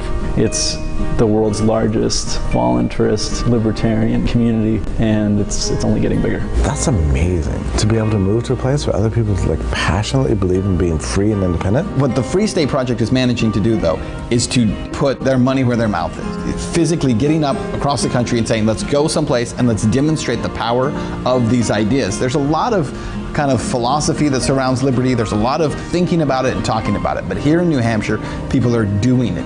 101 Reasons Liberty Lives in New Hampshire, a documentary by Free State Project Early Movers. Watch it free at 101reasonsfilm.com. 101reasonsfilm.com. There are lots of ways to listen to Free Talk Live. Our podcast has been around since podcasts began, and now the FTL feed is loaded with content besides our full show archives. Did you know that we make it easy for you to customize your podcast subscriptions? We have different feeds, one that includes only our full shows, one with just the Daily Digest, and our main feed that includes everything. You decide what you listen to. It's quick and easy to customize your feeds at feeds.freetalklive.com. That's feeds.freetalklive.com. There are basically two types of advertising: direct response and branding. Radio's great for direct response with its low cost to listener ratio, but audio can't be beat for branding, which is a longer term endeavor. You want to be the first thing that someone thinks of when they think about your product or service. If you have a local business that you want kept top of mind in your community, call the station. If you need national reach, Free Talk Live's got around 200 radio stations, millions of monthly listening sessions, can suit all budgets, and if we don't think we're right for you, we'll tell you. Email me, mark@freetalklive.com. Don't miss a moment of Free Talk Live. Get our archives daily via our podcast at feeds.freetalklive.com. Free Talk Live. You can join us here. The phones are open. Number 603-283-6160. That's 603-283-6160. Here tonight, it's Ian. Aria. And Conan. Join us online anytime at freetalklive.com. We've got an Odyssey channel. You can go to video.freetalklive.com and follow our channel there. That's where you get full episodes of the show, live streams every single night as we're live from 7 to 10 at night Eastern Time. But if you've got that short attention span, you can follow us on TikTok as well. Bonnie started a TikTok channel for Free Talk Live. You can go to TikTok. Doing what? Her cooking recipes or walking the dog? No, you don't get to watch Bonnie dance or cook on TikTok, although she did do a cooking video on Odyssey one night, and it actually did pretty well. But no, it's just clips of Free Talk Live. So little short clips, 2-3 minute long clips, which is actually too long for the TikTok audience. We're looking at the statistics and like they tune out after 16 or 20 seconds or something like that. But if you're, if you have an attention span, but you don't want to watch a full episode, you can check that out. It's just kind of something that we're playing with. We're not dedicated to any certain amount of videos or anything like that. So if you want to follow it, if you're on TikTok, check out tiktok.freetalklive.com. They'll take you right to it. It's at Free Talk Live over there. Let's go to Sarah in New Mexico. Sarah, are you actually with us? Oh yeah. Yeah, so it turns out we're going to be getting 10 full-on stationary cameras at intersections now. Who's we? Red light cameras? Right. Why are you buying red light cameras, Sarah? Why do I support the red light cameras? I don't know. You said you're getting red light cameras. Why are you out there purchasing red light cameras? No, I'm not. Oh, you mean the government is buying red light cameras? Well, the city is. Yeah. So you're not getting anything, right? She's not paying for anything either. But she is the city. Well, the city has decided to, but don't you feel like you're part of the city, Sarah, as a communist? Don't you feel like you are literally the city of Albuquerque, that it is in you and you are in it and you are one with the city of Albuquerque? Yeah, like the board. Well, of course, because I've been calling and bugging my counselor, my city councilors, my representatives, senators. I've been bugging them about getting a red light camera. So you got this done. This years. is you're taking credit for this. Squeaky wheel. Yeah. Squeaky wheel here. Well, yes. And plus I'm going to write that editorial again to be published. So now you can gloat. Now you can gloat in the newspaper. Well, I'm going to put more, but what's really interesting is that these cameras are from a different company. It's not Redflex. It's not that interesting. It's another company. And then when these red light cameras don't work, will you publicly acknowledge that on these radio stations and in these editorials? What do you mean they don't work? They're not going to achieve whatever goals Sarah thinks. I don't know what she wants them to do. They're going to achieve fundraising. They're going to achieve revenue. Yes, but that's not going to be the goal that Sarah thinks they're supposed to achieve. So what? Wait. What are we? We're trying to achieve less casualties, correct? That's correct. Okay, right, it's not going to work. It's not going to work. And when it doesn't, are you going to publicly admit that? I could publicly, the fatality rate is, the statistics are there. You know what I mean? I need to sue the city because I could prove that there's more fatalities since they got rid of those. I just need a lawyer to help me because I have correlation is not causation, though, Sarah. So you really can't prove that. What was the initial issue with getting rid of the original cameras? Why did they decide to do that? Well, they had an election, and more of the people that got mad about tickets showed up. The people that were angry showed up and voted, and people that liked the cameras never pay attention. I guess that's the way it works, right? The people that are upset about something, they're willing to do something. Actually, she's right about that. Yep. Squeaky wheel, as you said, Conan. So thanks, Sarah, for the call tonight. The number 603-283-6160. So just a few more comments here on the social media, the Gen Z story here from the New York Post. I said we wanted to get to the Facebook and Twitter statistics. You guys want to take a crack at how many of Gen Z is actually using Facebook and Twitter? What percentage in the poll that was done? Tallow poll? 20 percentile on each one of them. I would say maybe 1 in 10 on Facebook. Maybe 1 in 8, something along those lines. So 20% versus 10 or 20%? Nowhere near as high as 20%. That's too. On Facebook, I think the highest you're going to get is going to be like 12%, maybe. All right, I guess I misread this. So this is actually not per se who's using these apps, but what is their favorite app. And so I don't have a statistic on what percentage that would be nice. is using. But before we get to that, they mentioned another app here they promote called Be Real, which launched in 2020, is billing itself as the anti-Instagram in an effort to fight screen addiction. The site only allows users specific 2-minute windows of time. Wait. You just waited for Bonnie to come in the room and you start talking about Be Real. Are you on that already, Bonnie? All right, She good. said no. Stay off of it. You're not supposed to be on TikTok either. It says here, well, she has to be on TikTok. We just promoted the dance. She can quit TikTok. I don't care. It doesn't matter to me. We'll just stop promoting. Yeah, if we scrap the channel, it really doesn't matter. But specific 2-minute windows of time to post unedited, non-filtered snaps throughout the day. So supposedly the app itself is limiting the amount of time with which you can use it. Until someone creates an app for the app, a filter app. There are no likes on the Be Real app. The app appears to be gaining traction among college students and was downloaded over 1 million times in February alone, according to Bloomberg. But what of those old millennial bastions, Facebook and Twitter? According to the survey by Tallow, the former juggernauts barely ranked, with Facebook named as a favorite for only 4% of Zoomers. Wow. And Twitter with just 2%. What about, millennials? I don't know if they talk to millennials. Yeah, I know Zoomers are, none of them are on it. By the way, I was just called an old man. By whom? By one of my younger coworkers. Really? Who is a younger millennial. Is that the first time that's happened to you, Conan?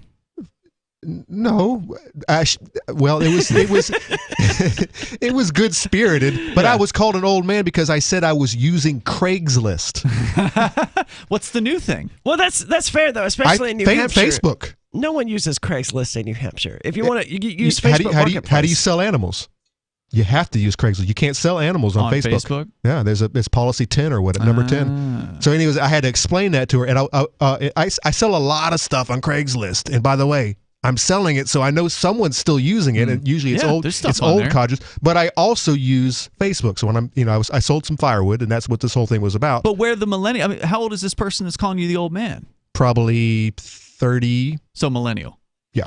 So where do the millennials go to? I mean, they're saying here Facebook is their least favorite. I'm thinking she uses Marketplace on Facebook. Okay, so they still go there for some reason. But where do the Zoomers and the young millennials go to buy stuff and to sell stuff? Yeah, I don't know. Or do they? I'm thinking they don't. I don't think this is part of their milieu. I don't think this is part of their culture. Selling and buying things? But mommy and daddy provide all that for me. If you're a millennial or a Zoomer, rather, and you want to weigh in here, feel free to join us, 603-283-6160. Giorgio Gambazzi, age 22, said his early experiences with Facebook turned him off to social media entirely. Quote, after Facebook, I realized that other social sites follow the same sort of iteration. At this point, it hurts almost to keep scrolling. I feel like I'm wasting my time. Well, you are. Yeah. You are wasting your time. Yeah, absolutely. Some Gen Zers never boarded the social media train to begin with. One lady, Zali Evans, a 22-year-old chemical engineering student, said, quote, if you have close friends and you're willing to make a little bit more effort, there's no reason you can't have the same real-life experiences as someone who is on social media. I guess in theory you would have more of them. Well, right? Yeah, what does that mean? I don't know. It's weird.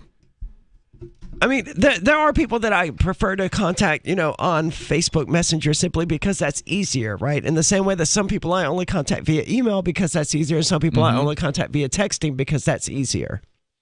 And you would be using Telegram, except you're not allowed to. Yeah, I would be, yes, if I was allowed to. Are the people on email older people?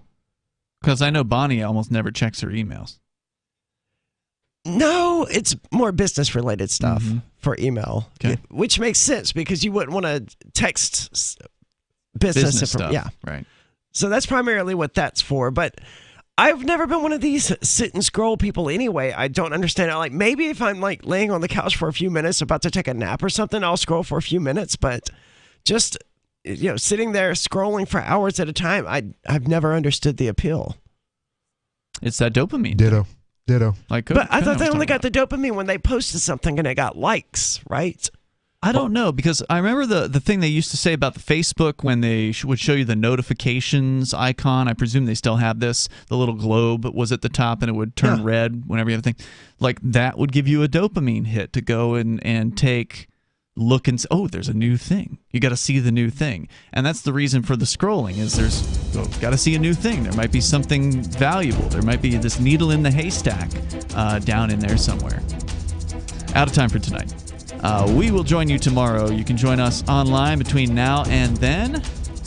anytime you want over at freetalklive.com. Download full episodes of the show and so much more. Once again, that is freetalklive.com. See you tomorrow.